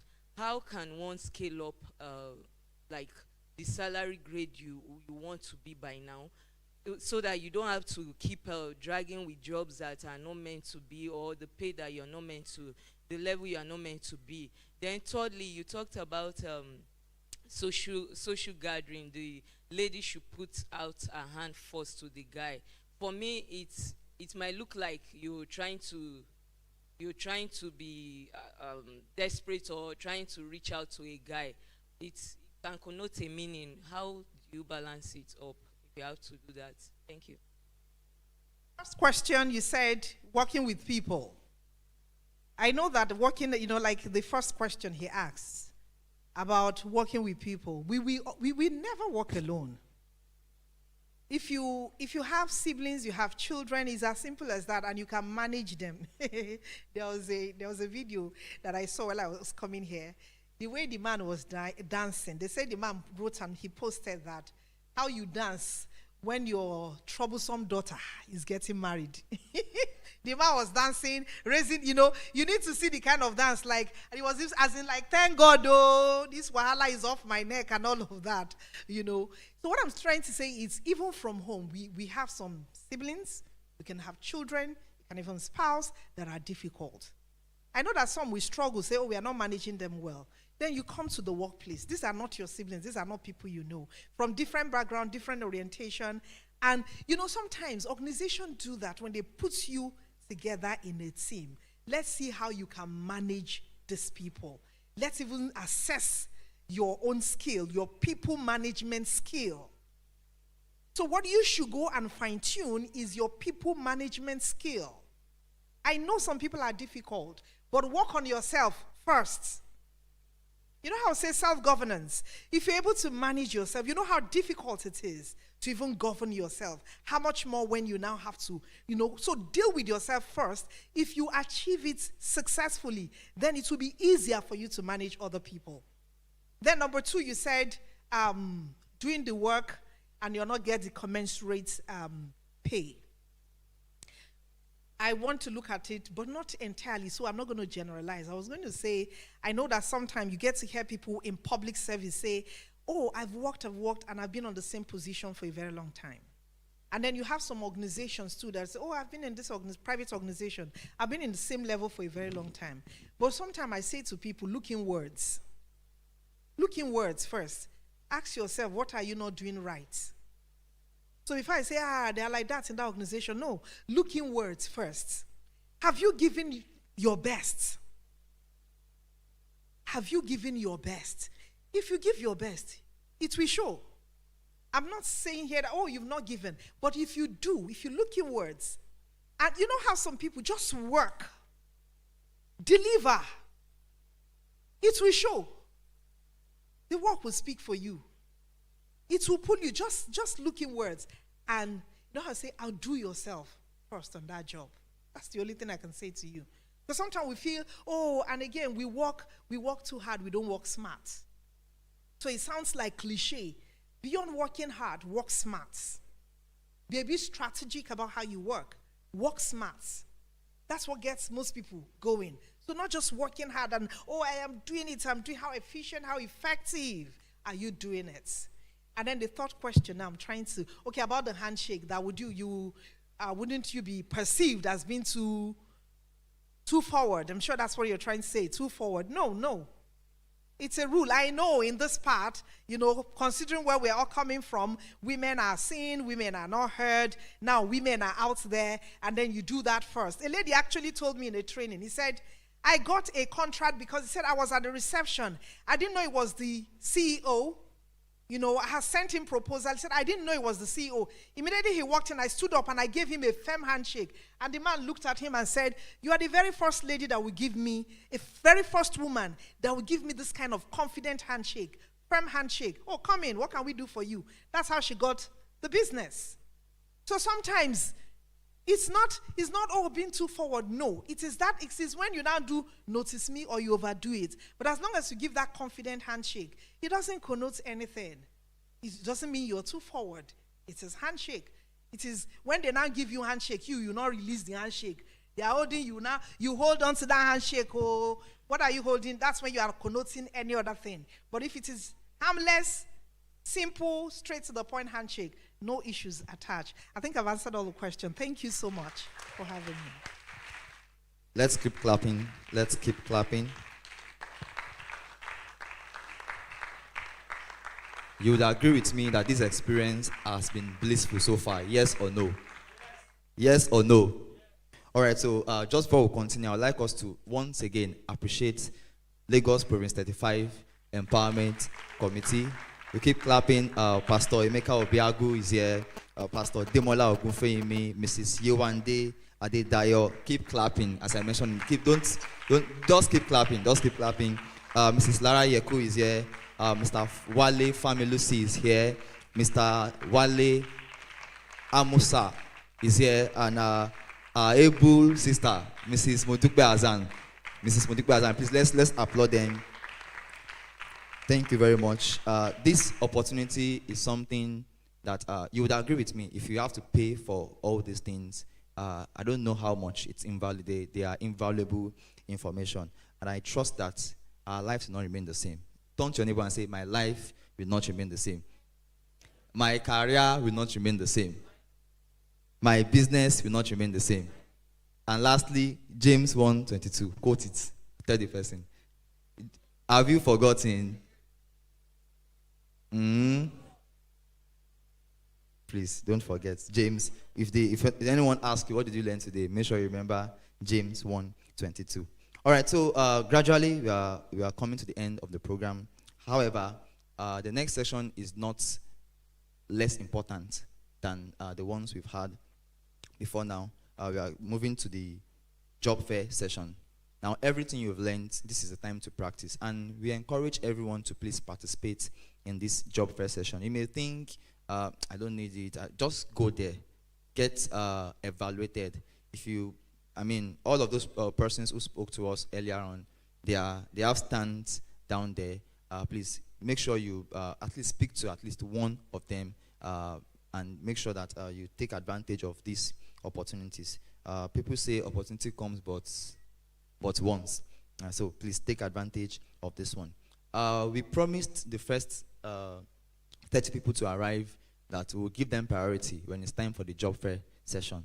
And we want to fulfill that promise. As God's people, we don't make promises and not fulfill them. I believe that's one etiquette we need to learn also. So I'll quickly call your name. The modality for the job fair is this, so that we can be organized. We have number tags. So someone will share those numbers to you. So as we go out in the order of those numbers so that we won't be rowdy. And please don't disorganize things. We would see everybody. I even hear that we have at least 3 to 5 positions that employers are hoping to fill today. I know of 3 for sure. I hear another company has 2. So I mean, you might be the next candidate to get those jobs. So please don't take advantage of those opportunities. So do we have the number tags ready? Okay. So Otukoya Olugbenga, just signify someone will get the tag to you. Otukoya Olugbenga. Number 1, Odufeso Jesu Tomi. Odufeso Jesu Tomi. Number 2, can someone please support that sister so that she won't lose weight before the end of this program? Odufeso Jesu Tomi. Number 2, Emmanuel Edu. Sorry if I'm not pronouncing it well.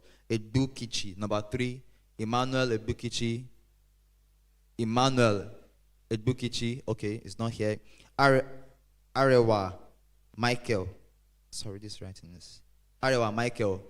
Did I get it correctly? Arewa Michael.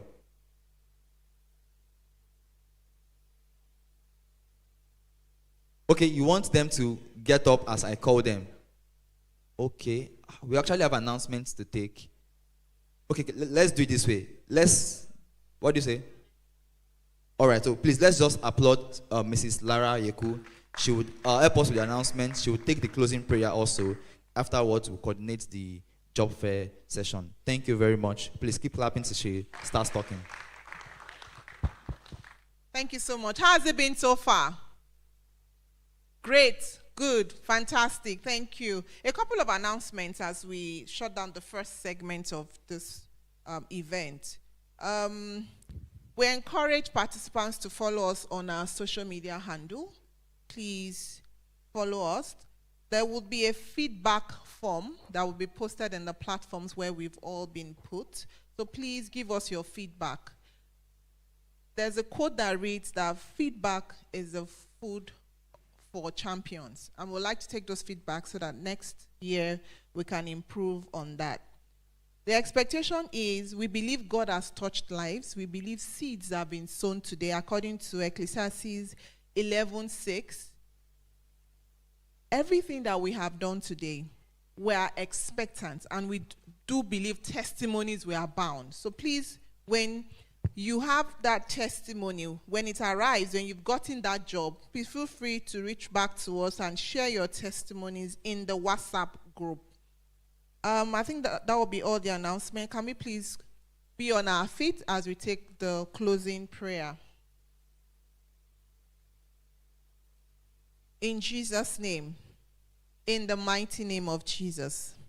Heavenly Father, eternal rock of ages, King of glory, the I am that I am, we exalt you, we bless your holy name. Thank you, Lord, for a remarkable time in your presence.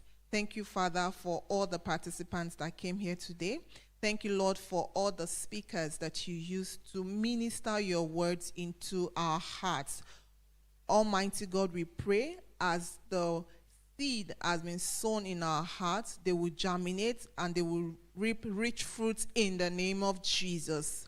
For every heart that has been watered today, Lord, we pray that the enablement, the strength, the grace, the faith to pull through, you grant unto everyone in the name of Jesus.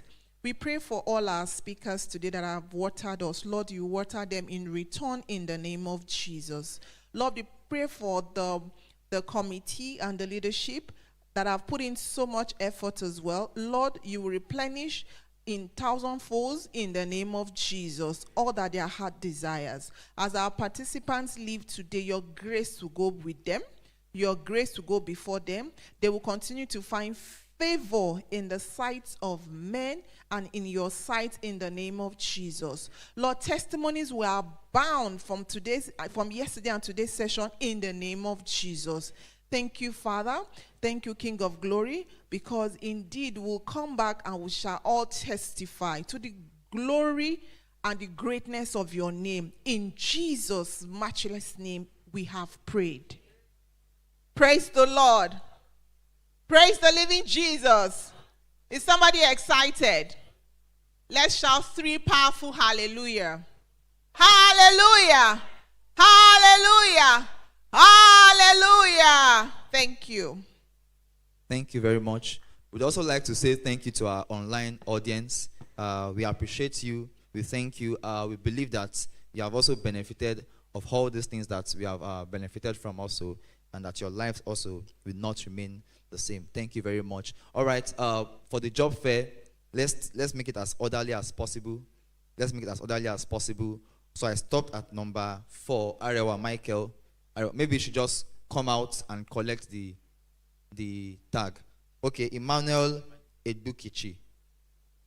Just step out, collect a number, then someone will direct you to the place where we are using for the job fair. Arewa Michael. Arewa Michael. Bukola Nebo. Bukola Nebo. Balogun Raymond Olumide. Balogun Raymond Olumide. Enajife Igor. Wow. If your surname is Enajife, just okay. Thank you very much. Taiwo Ebumoluwa. Taiwo Ebumoluwa. Temitope Iwe Buku. Akin Duko Olumide. Akin Duko Olumide. Akinwumi Francis. Akinwumi Francis. George Josephine. George Josephine. Afolayan Adebola. If your name has not been called, just have your seat. As you go out, you will also take your refreshment. Your refreshments, there are enough refreshments for everybody, so it won't get finished. Salome Adama. Salome Adama. Elelegu Henry. Elelegu Henry. Ademidun Shogo. Ademidun Shogo. Joseph Chukudi. Joseph Chukudi. Upong Enyanga. Upong Enyanga. Okay, I just locate her. Upogo Bernard. Upogo Bernard. Sister Precious, just stand there. Let them come to meet you so you won't lose weight before we finish.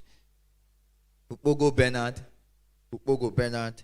Arasi Kende. Balogun Esther.